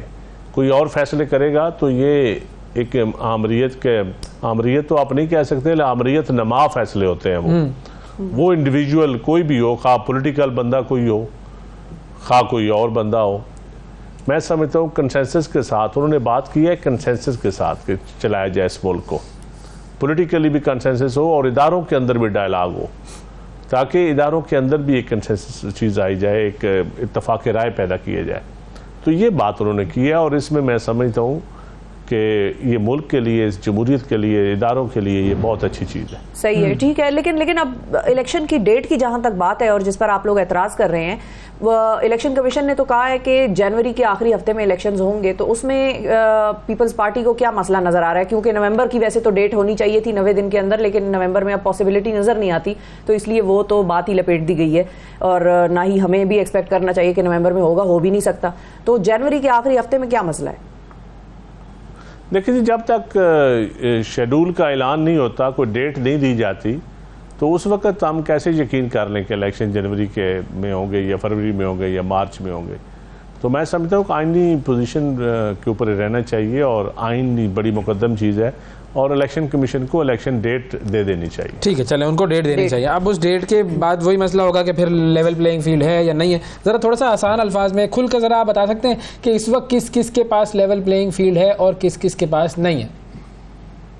देखिए जी, मैं समझता हूँ इस वक्त तक हमारी पार्टी को तो कम से कम नहीं मिल रही और मैं नहीं समझता कि ANP को या MQM को या और किसी पार्टी को, JUI को और मियां नवाज शरीफ साहब को, दो पार्टियों को ज़रा बेहतर तरीके से ट्रीट किया जा रहा है और ये अच्छी चीज़ नहीं है। हमारी यही डिमांड है कि सब पार्टियों को साथ लेके चलें और इस सिस्टम में कोई लाडला ना हो और किसी से नफ़रत ना हो, कोई प्रोजेक्ट ना हो, कोई ऐसा मंसूबा नया PC1 ना बने, पॉलिटिकल PC1 जो बनता है। तो मैं समझता हूँ कि वो हम यही चाहते हैं कि आगे चला जाए इस मुल्क को। आपने 1956 से लेके आज तक देख लेना जितने इलेक्शन हुए हैं, इस इलेक्शन को आहिस्ता आहिस्ता आप जितना क्रेडिबल करेंगे, आवाम के लिए काबिल कबूल करेंगे, उतनी फेडरेशन मजबूत होगी, मुल्क मजबूत होगा, नेशनलिज्म उजागर होगा। लेकिन अगर आप इस मुल्क के इलेक्शन को ही दागदार करेंगे तो फिर छोटे सूबों के पास सिवाय रोने धोने के या फेडरेशन पे तनकीद करने पे, रियासत पे उंगलियां उठाने के और क्या बचता है? तो हम इन सारी चीज़ों से बचना चाहते हैं। हम चाहते हैं ये मुल्क मजबूत हो, इसकी आवाम समझे कि ये मेरे वोट से आई हुई हुकूमत है।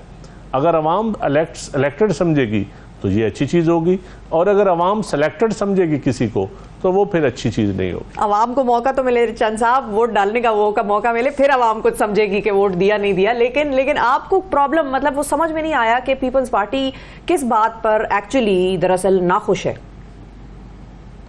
देखिए जी, उसमें ट्रांसफ़र पोस्टिंग्स हैं, उसमें कैबिना में अंदर पॉलिटिकल एफिलिएटेड लोग हैं, उसमें ऐसी जो एक मीडिया पॉलिसीज़ देखी जा रही हैं, उसमें चीज़ों लोगों को विक्टिमाइज़ किया जा रहा है कुछ इदारों के ज़रिए, कुछ अकाउंटेबिलिटी के नाम पे। तो मैं समझता हूँ कुछ हमारा जो आरओज़ हैं, आरओज़ डिप्टी कमिश्नर और महकमा तालीम के लोग और वही पोलिटिसाइज इंतज़ामिया जो है वो आरओज़ लगाए जा रहे हैं। तो फिर आरओज़ का इलेक्शन तो इससे पहले 2013 में भी जरदारी साहब ने कहा था और फिर 2018 में भी देख लें इलेक्शन की वजह से कितनी तरीक़ें चली। तो इसलिए मैं चाहता हूं कि जो 2023 में इलेक्शन हो उसके ऊपर कोई उंगली ना उठाए और लोगों के अंदर एक हो कि ये हमारी पर्ची से आई हुई हुकूमत है, हमारे वोट से आई हुई हुकूमत है। सही है। अच्छा, तो मतलब आपकी बातों से मुझे लग रहा है कि अब आप लोगों का स्टांस ये है कि नवाज शरीफ साहब जो हैं वो नए सिलेक्टेड हैं।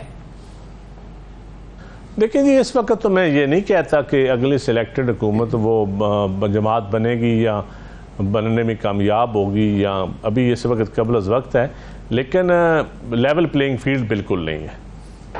लेकिन इस वक्त मैं अभी वाज़िया नहीं, अभी चंद दिनों में चीज़ें वाज़िया हो जाएंगी, लेकिन जो एक डायरेक्शन दी जा रही है पॉलिटिकली, एक डायरेक्शन है जो मुल्क की, उसमें अदल का जो फुकदान है, हर फैसलों में अदल का फुकदान है। अच्छा, अब ये बड़ी इंटरेस्टिंग आपने टर्म यूज़ की है, अदल का फुकदान। ये क्या आपका इशारा इसहाक डार साहब की तरफ है, जो उनकी सज़ा ख़त्म हुई है आमदनी से, जो ज़ायदा सजात है, उसका मामला था, ये उसकी तरफ आप इशारा कर रहे हैं? लेकिन जी जो निज़ाम अदल है ना, ये तो बिल्कुल ही जो इससे पहले जितने भी फैसले हुए हैं, सज़ा जज़ा जो हुई है, ये तो कभी भी मैं तो उसकी जस्टिफिकेशन नहीं दे सकता। और मैं समझता हूँ कि जितने पॉलिटिकल मोटिवेटेड केस हैं या पॉलिटिकल इंजीनियरिंग पे बनाए गए केस हैं, उसमें वो लोग भी फ़ायदा उठा रहे हैं जो जेन्युइन, जिन्होंने इस मुल्क को लूटा हुआ है, जेन्युइन जिन्होंने इस मुल्क के ऐसी पॉलिसी मेकिंग की है जिससे लोगों को फ़ायदे दिए हैं, रियासत की कीमत पर, लोगों को इदारों की कीमत पर। तो जो पॉलिसी मेकर थे, वो जो बेनिफिशरी थे, वो पॉलिसी मेकिंग में आ गए।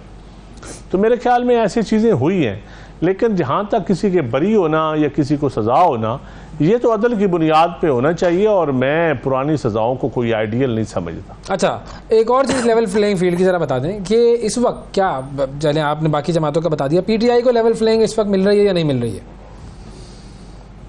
नहीं, मैं समझता हूँ जी किसी जमात को भी नहीं मिल रही। जिनको मिल भी रही है उनका भी नुकसान हो रहा है, फ़ायदा नहीं हो रहा। जब उनके ऊपर उंगली उठना शुरू हो जाएंगी तो उनका पॉलिटिकल फेस तो अच्छा नहीं रहेगा ना, साफ नहीं रहेगा। हाँ, उस पर वो कुछ आ जाएंगे ऐसे निशान जो तारीख में फिर साफ करना बड़ा मुश्किल होता है। तो पीटीआई हो या एमक्यूएम हो या एएनपी हो या अवामी बेंगल साहब की पार्टी हो, ये सारी पार्टियों को लेवल प्लेइंग फील्ड मिलना चाहिए। सही है, सही है। लेकिन अब आपकी पार्टी फैसला क्या करेगी अगर यही चल रहा है आप जो बता रहे हैं और लेवल प्लेइंग फील्ड नहीं है मुयसर?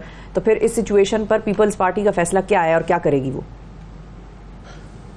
देखें जी, हम अपना फैसला, हमारी पार्टी जो फैसला करेगी, हम अभी तक तो पार्टी ने कोई ऐसा स्टांस नहीं लिया। हम इदारों से ही कह रहे हैं, इलेक्शन कमीशन से ही कह रहे हैं कि आप प्रोएक्टिव निगरान हुकूमत से ही मुतालबा कर रहे हैं, और अभी तक तो हम उनसे मुतालबा कर रहे हैं। और फिर सियासी जमातों के पास बड़े ऑप्शन होते हैं, फिर सियासी जमातें मिल बैठ के, क्योंकि पीपल्स पार्टी तो डायलॉग पे, एंगेजमेंट पे बिलीव करती है। पीपल्स पार्टी तो कभी भी सोलो फ्लाइट की कायल नहीं है। हम समझते हैं कि इदारों को साथ मिल के, पोलिटिकल फोर्सेस को साथ मिलाकर और इन इदारों को न्यूट्रल करके आपको आगे चलना चाहिए। और अब नवाज शरीफ साहब जो कह रहे हैं कि सबसे हम राब्ता करेंगे तमाम लोगों के साथ, उन्होंने एक अच्छी वर्किंग रिलेशनशिप बनाने का कहा है तमाम पार्टियों के साथ, तो उस पर आप लोगों का क्या रिस्पॉन्स होगा? देखें जी, मैं समझता हूँ कि नवाज शरीफ साहब सीनियर सियासतदान है, आसफ अली जरदारी साहब हों या बिलावल साहब हों, मौलाना फजलुर रहमान हो, इनको मिल बैठ के इनको बड़े सियासतदानों का रोल अदा करना चाहिए, और तमाम दूसरी पार्टियों को भी साथ बिठा कर मुल्क जो क्राइसिस में है, जो पब्लिक क्राइसिस में है, गुर्बत है, महंगाई है, बेरोज़गारी है, इन अवाम के इश्यूज़ बड़े बुनियादी हैं। और ये इश्यूज़ जो हैं, ये पॉलिटिकल एलीट को या अशराफिया को या टॉप के जो बिजनेसमैन हैं, ये उनके लिए कोई अच्छी चीज़ नहीं होगी कि अवाम का एक मेजॉरिटी तबका जो है वो बुनियादी सहूलतों से महरूम हो, वो उसके साथ इंसाफ भी ना हो रहा हो, उसके साथ मुआशी इंसाफ भी ना हो, तो फिर वो कैसे इस रियासत के लिए बेहतर होगा? रियासत में फिर गैर यकीनी सूरत हाल जो आएगी, अदम इस्तेकाम आएगा, तो उससे फिर आपकी कोई पॉलिसी, खा इलेक्शन हो या कोई इकनॉमिक पॉलिसी हो, वो उसको तकवीयत नहीं पहुँचती और उसके ऊपर अवाम मोहर नहीं लगाते, तो वो दुनिया को भी काबिल कबूल नहीं होती। थैंक यू जी, बहुत शुक्रिया अदा करेंगे। नदीम अफजल चंद साहब हमारे साथ मौजूद थे। नाज़रीन, वक्फा लेते हैं, वक्फे के बाद दोबारा मुलाकात करते हैं।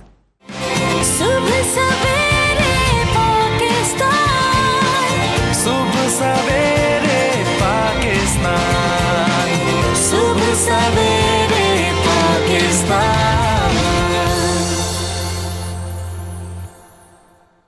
पाकिस्तान और अफगानिस्तान का कल मैच हुआ और अफगानिस्तान के हाथों पाकिस्तान को मिली एक अफसोसनाक, इबरतनाक, खौफनाक, शर्मनाक शिकस्त। और इस शिकस्त के बाद क्या होगा और ये शिकस्त क्यों हुई? तारीखी शिकस्त तो ये थी ही और पहली मरतबा ज़ाहिर है अफगानिस्तान ने पाकिस्तान को हराया। आपकी राय हम जानते हैं, आप हमारे प्रोग्राम में कॉल कर सकते हैं और बताइए आपको क्या लगता है कि ये मामला ऐसा क्यों हुआ है? क्यों ऐसा हुआ कि पाकिस्तान की टीम जो कि दुनिया की नंबर 1 टीम थी और पाकिस्तान की जो परफॉर्मेंस थी वो इतनी अच्छी जा रही थी, बॉलिंग अटैक हमारा इतना ज़बरदस्त था, तो क्यों ऐसा हुआ कि हम अचानक हीरो से ज़ीरो हो गए? फ़ोन लाइन प्लीज़ अगर इन कर दें और हमारे जो स्क्रीन है उसके ऊपर नंबर चला दें तो हमारी जो आवाम है वो हमसे बात कर सकेगी। अवामी राय का ये सेगमेंट है, ये आपको नज़र आ रहे हैं साथ साथ विजुअल्स जिसमें आप देख सकते हैं कि किस तरीके से अफ़गानिस्तान के जो बैट्समैन हैं वो पाकिस्तानी बॉलर्स को बस मार रहे हैं, सिर्फ और सिर्फ मार रहे हैं और कुछ नहीं कर रहे हैं। और ये उन्होंने जिस तरीके से विनिंग शॉट लगाए और जीते और फिर उसके बाद जश्न का जो समा था, एक एक चीज़ इस दिल पर नक्श हो चुकी है, एक एक चीज़। और ये हार पाकिस्तानी टीम तो भूल जाएगी लेकिन हम नहीं भूलेंगे।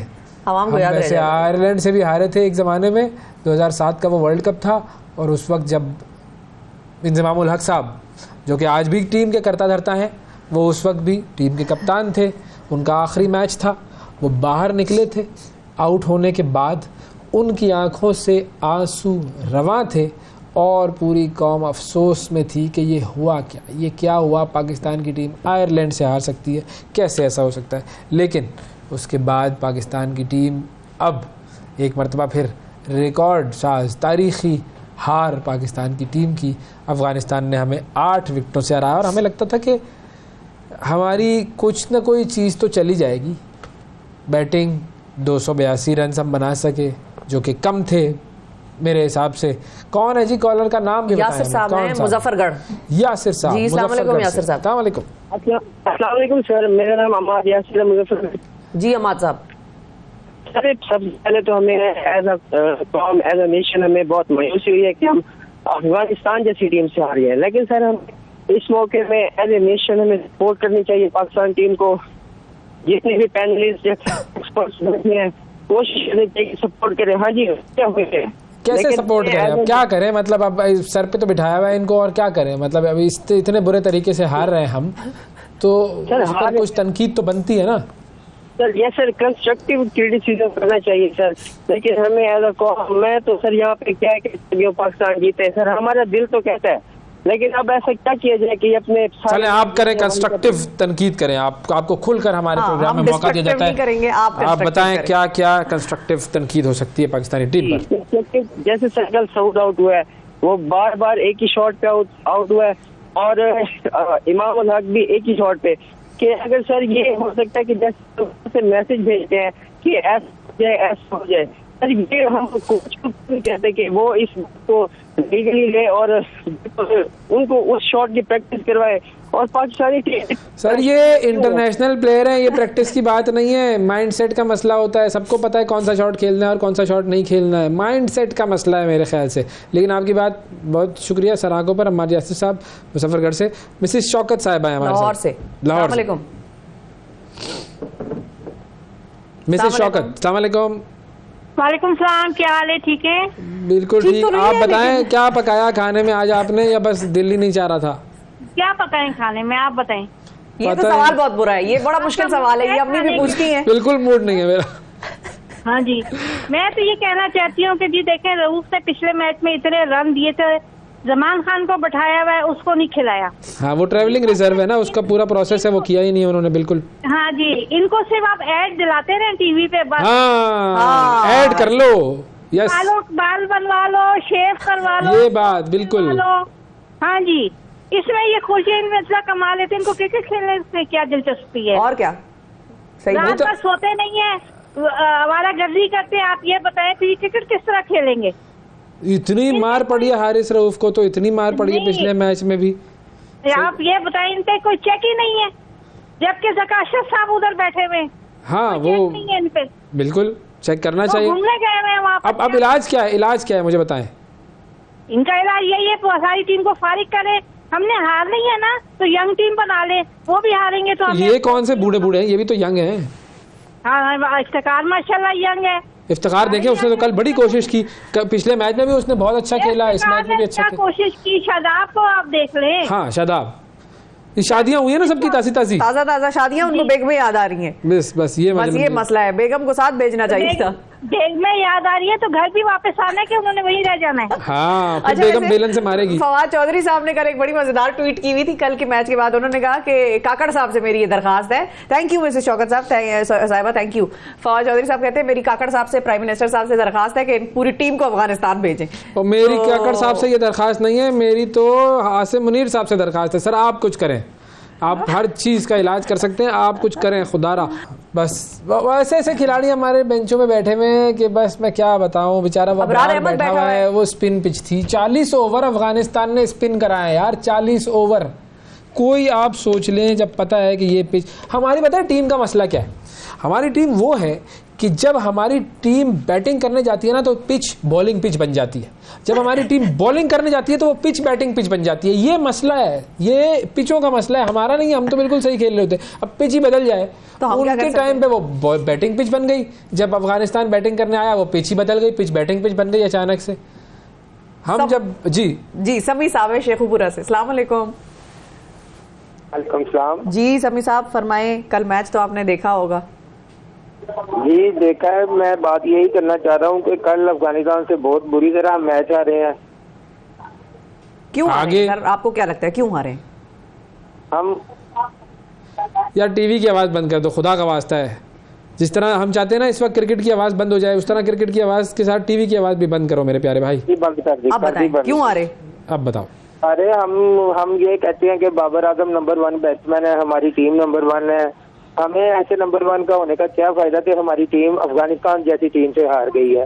वो उधर विराट कोहली को देख लें, वो टॉप 10 वो तो बेइंतहाई शर्म नहीं आती उसको, इतना खेलता है, इतना अच्छा खेलता है, इतना अच्छा खेलता है, कोई बेशरम इंसान खड़ा हुआ है। हमें ऐसा अच्छा खेलने को हमने क्या करना है? विराट कोहली को देख लें, वो नंबर 10 में भी नहीं है, लेकिन हर मैच वो अकेला ही जितवा रहा है इंडिया की। वैसे ऐसा क्यों है कि वो नंबर 10 में भी नहीं है इतना अच्छा खेलने के बावजूद? मुझे सवाल ज़हन में आया है, जो बहुत बुरा खेल रहे हैं वो नंबर 1 है और जो बहुत अच्छा खेल रहा है वो नंबर 10 में भी नहीं है। ऐसा क्यों? ये कौन सी आईसीसी कैसे ये निकालती है रैंकिंग?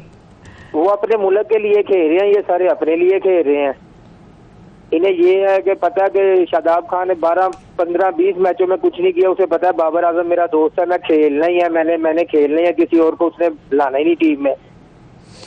सही बात है सर, बस ये दोस्ती रिश्तेदारियां जान पहचाने ये सब चल रही है। मेरिट ही नहीं हमारे डिसाइड हो रहे, कभी सेठी साहब आते हैं, कभी ये। अभी तब तक तो पीसीबी के चेयरमैन का नहीं पता लगता है इस मुल्क में कि कौन आएगा कौन जाएगा, क्यों बदल रहे हैं, किस लिए बदल रहे हैं, पिछले में क्या किया, अगला क्या करेगा इंशाल्लाह।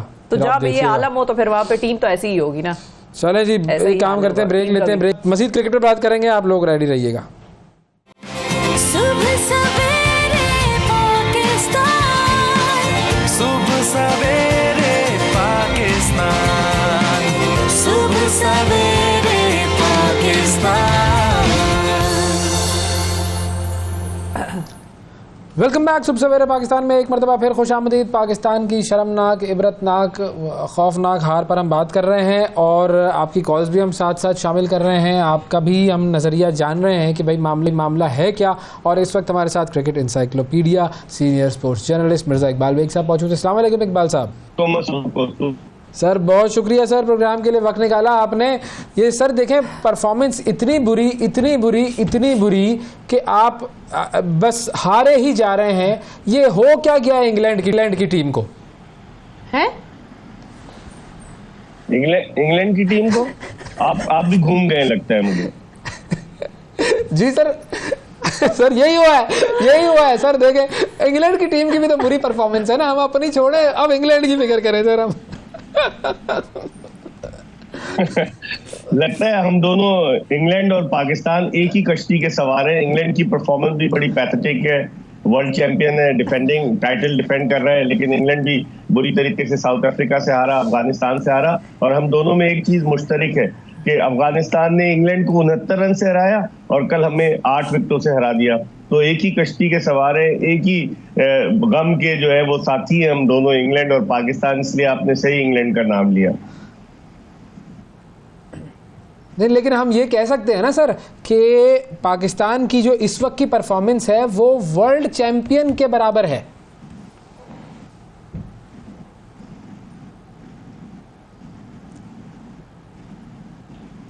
दूसरी तीसरे नंबर पर है ना, वर्ल्ड चैंपियन की ये बात कर रहे हैं हम। हाँ, वर्ल्ड चैंपियन जो इंग्लैंड है वो 10वें नंबर पर है इस वक्त, हम तो फिर भी बहुत बेहतर हैं 5वें नंबर पर, तो हम इस वक्त वर्ल्ड चैंपियन से बेहतर खेल रहे हैं, ये हम अपने दिल को बहला सकते हैं।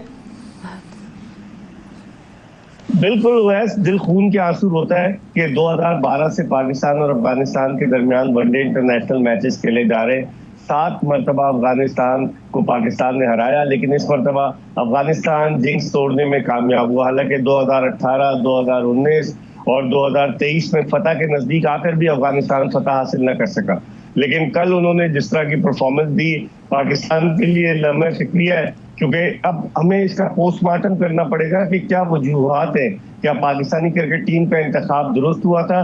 चीफ सेलेक्टर जो 25 लाख रुपए माहाना पाकिस्तान क्रिकेट बोर्ड से ले रहे हैं, वो कह रहे टीम में कोई तब्दीली नहीं होनी चाहिए थी। कौन सी टीम थी? इसका तो कोई बैकअप टैलेंट ही नहीं है, बेंच स्ट्रेंथ नहीं है। आप इंडिया को देख लें कि इंडिया की टीम में रविचंद्रन अश्विन बाहर बैठे हैं, ईशान किशन बाहर बैठे हैं और सूर्या कुमार यादव को जगह नहीं मिल पा रही थी, मोहम्मद शमी बाहर बैठे हुए थे। तो वहां और यहाँ में कितना जमीन आसमान का फर्क है। मैं समझता हूँ संप में नहीं जा रहे। वैसे भी 5 नवंबर को ज़का अशरफ साहब के 4 महीने की मुद्दत कराने के लिए कहा, तमाम तरह इक़दाम करना शुरू कर दिए। तो पाकिस्तान क्रिकेट इस वक्त इतनी बुरी सूरत हाल में है ओवैस और शिफा कि आप तसव्वुर नहीं कर सकते। बिल्कुल नहीं सर, लेकिन जब टीम होती है किसी मुल्क की, एक चीज बताएं कि एक मुल्क की टीम है तो उसमें जाहिर है 11 खिलाड़ी खेल रहे हैं, उन 11 खिलाड़ियों की अपनी कुछ स्ट्रेंथ्स होंगी और जाहिर है कुछ वीकनेसेस भी होंगी, इंसान है। लेकिन हमें ऐसा लगता है कि हमारी सारा बॉलिंग अटैक था वो एक नसीम शाह पे ही था, और सारी दुनिया ये कह रही है कि मतलब एक नसीम क्या हटा टीम में से कि सारी टीम का बॉलिंग अटैक बैठ ही गया बिल्कुल। तो मतलब इतना हम एक ही बंदे पर रिलाई करते हैं, बाकियों को ना हमने डेवलप करना है ना हमने उनमें कोई तब्दीली करनी है। बस एक गया बेचारे का कुछ खुदा न खास्ता हो गया तो बस उसके साथ सारा सिलसिला ही बैठ गया। फिर ऐसा क्यों है? या आपने बड़ा जेन्युइन क्वेश्चन रेज किया है शिफा। मैं वही कह रहा था कि हमारे पास बैकअप टैलेंट ही नहीं है। ऐसा लगता है कि हमने बेंच स्ट्रेंथ ही नहीं बनाई। तो कौन है इसका जिम्मेदार? क्या आप एक ही टीम को खिलाए जा रहे हैं? हमारे बेशतर लड़के जो है तीनों फॉर्मेट खेल रहे हैं, T20, वनडे और टेस्ट क्रिकेट। हम कोई तजुर्बा किसी नौजवान को आने नहीं देते कि कोई आ जाए आपकी टीम में जगह बना ले। वही सेट पैटर्न पर हम 11 के 11 खिलाड़ियों का इंतखाब करते चले आए, चाहे नेदरलैंड की कमजोर टीम हो, चाहे न्यूजीलैंड की कमजोर टीम हो, चाहे अफगानिस्तान की कमजोर टीम हो। सबके खिलाफ हमने वनडे जो खेले उसमें अपनी पूरी फुल स्ट्रेंथ के साथ खेले। तो कौन है इसका जिम्मेदार? क्या पाकिस्तान क्रिकेट बोर्ड के हेल्म ऑफ अफेयर्स पर जो लोग हैं, जो चीफ सेलेक्टर हैं, जो कोचेज हैं, वो नहीं देख रहे कि क्या हो रहा है? मेरे ख्याल में इनका ऐसा होना चाहिए। सर मैं अभी आपसे ज़रा थोड़ी अंदर की कुछ बातें पूछना चाहूँगा, लेकिन एक कॉलर भी है हमारे साथ जो कुछ सवाल करना चाह रहे हैं। अब्दुल हन्नान साहब, अस्सलाम वालेकुम। वालेकुम अस्सलाम अवैस एंड शिफा और आपके सभी देखने वालों को अस्सलाम वालेकुम। और आज मुझे बेहद अफसोस हो रहा है कि हम लोग एक तो नंबर 1 टीम थी। अच्छा अब देखें अवैस कि अब ये जो मैच हारे हैं ना, अब सबके जो है वो मामला खुल के सामने ले आएंगे, सबको पैसों का बात करनी शुरू कर देंगे। भाई जब जरूरत थी, जब काम हो रहा था, तब आंखें क्यों बंद थी? अब देखें मिकी औतर पे सारी बातें उठा रहे हैं। जितने अब 70 साल हो गए इस मुल्क को बने हुए अवैस, क्या इनको पाकिस्तान से कोच ही नहीं मिलता है कोई अच्छा?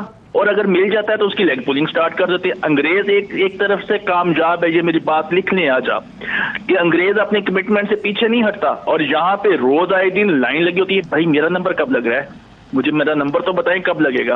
तो हम जब इस चक्कर से नहीं बाहर निकलेंगे, और बाबर आजम को अपनी कप्तानी पे इतना क्यों है, या वो जो शादाब है या बाकी जो प्लेयर हैं, इन्होंने एक चेन रखी हुई है, बस यही पाकिस्तान के एक प्लेयर रह गए हैं। और कोच काइंडली अंग्रेज ही रहे, पाकिस्तानी कोच आ गया तो और बेड़ा गर्क हो जाएगा इस टीम का। सर ये बताएं, हमारे पास मिकी आर्थर साहब मौजूद हैं जो ज़्यादातर बाहर रहते हैं, फिर आते भी हैं। कल भी वो बड़े मायूस नज़र आए, ज़ाहिर है मायूसी की बात तो थी, लेकिन हमारे पास आपको क्या लग रहा है कि मेजर प्रॉब्लम क्या है? देखें 2-3 इशू हो सकते हैं ना।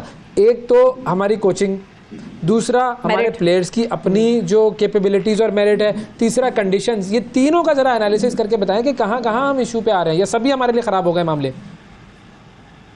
पहले तो मैं ये कहूंगा कि मेरे होते हुए जब अब्दुल हन्नान साहब जैसे एक्सपर्ट हैं तो मेरी क्या जरूरत थी, सवाल तो ये पैदा होता है। फिर दूसरे आपने कहा वैस कि जो मतलब मेन चीजें है ना, मेन चीजें जो है वो आपको मैं बताऊं, क्या मेन चीज बताऊं। देखें, पहले ही मैं कह रहा हूं कि आपके पास बैकअप में टैलेंट नहीं है, घूम फिर के आप उन्हीं खिलाड़ियों को मुंतखब कर रहे हैं दोस्ती यारी की बुनियाद पर। हसन अली 1.25 साल के बाद पाकिस्तान क्रिकेट टीम में आए, उसामा मीर को आप चांस नहीं देते, शोर मचा तो चांस दिया। सऊद शकील को आपने बाहर रखा हुआ था, बड़ी मुश्किलों से फुट में लेकर आए। जमान खान को आपने रिजर्व में डाल दिया, अबरार अहमद इतने अच्छे लेग स्पिनर है उनको रिजर्व में डाल दिया। तो क्या हो रहा है, इसका मतलब है कहीं ना कहीं इनकी नीयतें दुरुस्त नहीं है। हाँ, वो बाहर बैठे ना, इनकी नीयतें दुरुस्त नहीं है। अगर नीयत दुरुस्त हो तो फिर क्यों नहीं आप टीम का इंतखाब मेरिट की बुनियाद पर करें। आपके चीफ सिलेक्टर में होता है 25 लाख रुपए माना ले रहे हैं, अगर आपको चीफ सिलेक्टर बनाने हुए एक और प्रॉब्लम भी है ना, हमारी लोग जब किसी के बारे में शोर मचाते हैं जी, अगर किसी एक बंदे के नाम के बारे में बहुत शोर मच जाता है, लोग कहते हैं कि भाई इसको डालें इसको डालें, तो उसको डाल तो देते हैं, परफॉर्मेंस तो उसकी भी सिफर होती है। उसामा मीर को आप देख लें, आपने भी नाम लिया कि उनको डाला तो सही है हमने, लेकिन डालने के बाद उन्होंने किया क्या उनका डालना बनता था या बस सिर्फ प्रेशर में आके क्योंकि शोर मचाया जा रहा था, आवाम बोल रही थी, लोग बोल रहे थे, तो बस चलो भाई डाल दो, इनको चुप कराओ। करना भी तो होता है ना काम कुछ। देखिए शिफा, प्रेशर में क्या आके आप उसको लेकर घूम रहे हैं, आप उसको खिलाते नहीं, और आपने एक मेगा इवेंट वर्ल्ड कप में उसको खिला दिया। क्यों खिलाया कि शादाब खान की परफॉर्मेंस जो है वो बिल्कुल सिफर होकर रह गई थी, लेग स्पिन बॉलिंग में वो कुछ नहीं कर रहे थे, तो इसलिए मजबूरन डालना पड़ा ना, वरना तो वो अपने सेट पैटर्न भी चलते, वही 11 खिलाड़ियों को खिलाते। अब आप एक यंगस्टर को वर्ल्ड कप में बड़ी टीमों के अगेंस्ट, ऑस्ट्रेलिया और के अगेंस्ट आप डालते हैं, अफगानिस्तान के खिलाफ खिलाते हैं, तो लाजिम बात है उसको सेट होने में वक्त तो लगेगा। शादाब खान तो 2017 से खेल रहे हैं, 6 साल हो गए उन्हें खेलते हुए, तो इतना तो मार्जिन दें। दरअसल हम किसी लड़के को आगे आने नहीं दे, बैकअप पे कोई हमारे पास नहीं। अगर नसीम शाह अनफिट हो गया तो आप मुझे बताएं कि आपके पास कौन सा फास्ट बॉलर था, आप ढूंढते फिर रहे थे। आपका जो पेस ट्रायो था, नसीम शाह, शाहीन शाह अफरीदी और हारिस रऊफ, वो धड़ाम से नीचे गिर गया। तो मेरे ख्याल में यहाँ नियतों का भी दारोमदार है कि नियतों का कसूर है। अगर ये सही तरीके से लड़कों को प्रमोट करें, हकदार को उसका हक दें, तो कोई वजह नहीं, टैलेंट बहुत है पाकिस्तान के पास। अच्छा, ये मुझे बताएं कि पीसीबी बार बार तरदीद कर रहा है कि भाई कोई तनाज़ा नहीं है टीम के खिलाड़ियों के दरमियान, कोई फड्डा नहीं हुआ। ये अंदर की बात ज़रा मैं सोच रहा था कि इसमें बताएं कितनी सदाकत है, क्योंकि बार बार तरदीद देना जो है वो भी बताता तो यही है कि कुछ ना कुछ दाल में काला है। नहीं, बार बार तरदीद देना इसका मतलब अनप्रोफेशनल अंदाज से क्रिकेट बोर्ड को चलाया जा रहा है। कुछ लोगों ने जो है वो खबरें उड़ा दी कि जब तक ऑथेंटिसिटी ना हो किसी खबर की, ओएस कैसे आप कह सकते हैं कि आपस में इख्तिलाफात है। मसाला डालने के लिए तो आप बहुत कुछ कर सकते हैं, महज अफवाहें थी, ऐसा कुछ नहीं। ठीक है, तल्ख कलामी होती, पहले भी हुई थी एशिया कप में जब पाकिस्तान हारा था श्रीलंका से, लेकिन उसका यह मतलब नहीं कि टीम में रिफ्ट है। मैं समझता हूँ कि पाकिस्तान क्रिकेट बोर्ड के चेयरमैन ज़का अशरफ साहब को नहीं जाना चाहिए था अहमदाबाद। कौन सी टीम फाइनल में पहुंची थी पाकिस्तान की जो अहमदाबाद चले गए और खिलाड़ियों को पेप टॉक दे रहे थे। आपने तस्वीर देखी ना कि खिलाड़ी कितने जी आप उनको बजाय इसके कि जाकर वहां मोटिवेट आप क्यों कर रहे हैं भाई? आप मैच देखने जाए, आप मैच देखकर आ जाए, नहीं मिले, लेकिन आप खुद चले गए, चले अच्छी बात है, चले गए being the chairman of PCB, लेकिन जाकर आप खिलाड़ियों को मोटिवेट ऐसे कर रहे हैं, पेप टॉक देख रहे हैं। आपने कौन सी क्रिकेट खेली है? मेरे ख्याल में इस तरह की चीजें नहीं होनी चाहिए। दुनिया के किसी और मुल्क का कोई प्रेसिडेंट जाकर, भारतीय क्रिकेट बोर्ड का सदर या कोई और England cricket, Wales cricket board का सदर आके कोई इस तरह से बात करता है खिलाड़ियों से? ऐसा नहीं होता। मेरे ख्याल में ऊपर से हमें तब्दीली शुरू करनी होगी, जब नीचे तक सही होगा। आमे का आमा ही बिगड़ा हुआ है, इसके लिए हमें एक ऑपरेशन क्लीन अप करना होगा। हाँ, ऑपरेशन क्लीनअप की असल में ज़रूरत है। अच्छा, इस ऑपरेशन क्लीनअप में मुझे बताएं, क्या हम कोई ऐसी मेथोडोलॉजी नहीं अपना सकते कि जिसको आप कहते हैं ना out of the box thinking या out of the box solution? अब इस वक्त प्रॉब्लम हमें कहाँ नज़र आ रही है? बाबर आजम की कैप्टनसी पर सबसे बड़ा सवाल उठ रहा है। हम हार तो रहे हैं, क्या हम कोई ऐसा बड़ा चेंज नहीं कर सकते अपनी टीम में? वो जो हिम्मत है, वो हिम्मत कौन लाएगा, कहाँ से लाएगा? क्या कोचेज़ में हिम्मत नहीं है या कप्तान में हिम्मत नहीं है? वो कहे नहीं यार ठीक है, अगर मैं कप्तानी सही नहीं कर रहा हूँ तो ठीक है, कोई दूसरा शख्स जो कप्तानी का अहल हो उसको कप्तान बना दिया जाए और फिर देख लेते हैं। मतलब हम हार तो वैसे ही रहे हैं, we have got nothing to lose. आपने हिम्मत की बात की, इसीलिए शायर ने कहा है ना कि हिम्मत मर्दा मदद खुदा।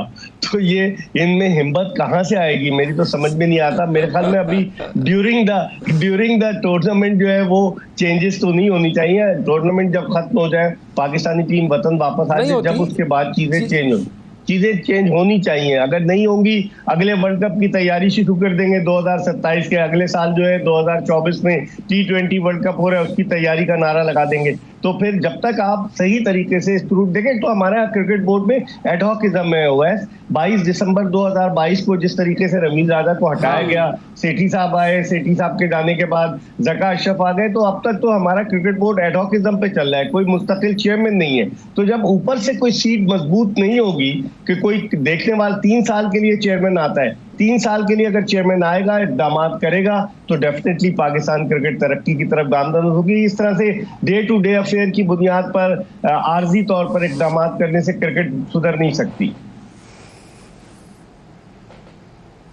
सर बिल्कुल सही कह रहे हैं आप। बस आखिर में मुझे ये बताएं, आप इंडिया गए हैं ना सर? जी, मैं कई दफा जा चुका हूँ क्रिकेट कवर करने के लिए। बिल्कुल बिल्कुल। और चेन्नई भी गए होंगे? बिल्कुल, मैं चेन्नई भी गया हूँ। और आपको पता है, जब 2004 में सुनामी आया था, तो सुनामी का चूंकि ये ग्राउंड चेन्नई का चिदम्बरम स्टेडियम समंदर के किनारे वाक़ई है, तो बहुत डैमेज हुआ था। सुनामी का पानी स्टेडियम में भी आ गया था। हाँ, वो वहाँ से लाहौर तक की फ्लाइट सर कितनी देर की है चेन्नई से अंदाजन? नहीं, डायरेक्ट फ्लाइट तो नहीं है, वह सब तो यहाँ से दुबई जाते हैं, दुबई से चेन्नई की फ्लाइट पकड़ते हैं। तो अभी तो आप वापसी के सफर की बात ना करें, अभी आप उम्मीद रखें 5 घंटे लगा लें बस। मैं कह रहा हूँ वापस बस बुलवा लो, क्या जरूरत है? वो उसके लिए वो शायर ने कहा ना, दुबई के रास्ते या किसी भी बस बुलवा लो वापस। नहीं, वो तो कहा कि पैवस्तर है, टीम से उम्मीदें बाहर रख, शजर के बजाय टीम से पैवस्तर है, उम्मीदें बाहर रख, देखें शायद ये कुछ कर दे। चले सर, शायद हमारे पास कोई शाहिद भी तो नहीं है ना जो आकर हिटिंग कर ले। वो कोई शाहिद होता था एक हमारी टीम में, वो हिटिंग करता था। अब तो हिटर्स भी नहीं रहे सर, ना कोई रज़ाक, ना कोई शाहिद, ना कोई हिटर, ना कोई उमर अकमल जो मारे। लेकिन अब हमारे पास ऐनी शाहिद रह गए बस, और कोई नहीं है। वो ऐनी शाहिद है जो हादसे का हाल अहवाल बताते हैं ऐनी शाहिद, बस यही है। बिल्कुल, थैंक यू सर, बहुत शुक्रिया अदा करेंगे। मिर्जा इकबाल बेग साहब हमारे साथ मौजूद थे। अच्छा, कोई हमारे साथ मौजूद है, उनसे भी जरा बात कर लेते हैं। जावेद साहब, अस्सलाम वालेकुम जावेद साहब। वालेकुम अस्सलाम सर, क्या हाल है? ठीक। आप भी ऐनी शाहिद हैं हमारी हार के?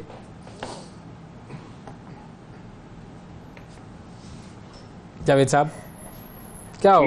जी जावेद साहब बताइए जी, क्या जज्बात हैं आपके? जी, मैं गुजरावाला से बात कर रहा हूं। मैंने यही बताना था कि देखें, एक मैच पाकिस्तान की टीम ये हारी है बहुत ही बुरे तरीके से। लेकिन अगर हम माजी को देखें, जो वर्ल्ड कप हमने जीता था, हमारी टीम 71 पे इंग्लैंड के खिलाफ आउट हो गई। और वही टीम जो है, जब कप्तान ने बेहतर स्ट्रेटजी बनाई और एक प्लानिंग की, डू और डाई के तरीके से वो चले, और वही टीम जो है वर्ल्ड कप जीत के आ गई। बिल्कुल। तो मेरी गुजारिश ये थी कि मैं पैगाम यही देना चाहता हूँ कि जो हमारे कैप्टन है, उन्हें मशवरा दें कि एक स्ट्रेटजी अपनाई। नेक्स्ट उन्होंने क्या करना है, अभी भी मौका है हमारे हाथ में, और वो बेहतर स्ट्रेटजी के साथ चलेंगे। क्रिकेट में हमेशा क्रिकेट जीतती है, ये हॉकी और फुटबॉल से थोड़ा अलग गेम है। क्रिकेट जीत गई है अब तक, लेकिन इसके आगे अगर हम बेहतर स्ट्रेटजी बनाते हैं, टीम हमारी वही है जो पहले कतर पे आउट हुई, वही वर्ल्ड कप जीत के आ गई। और जब वसीम अकरम की कप्तान का बड़ा फर्क था ना।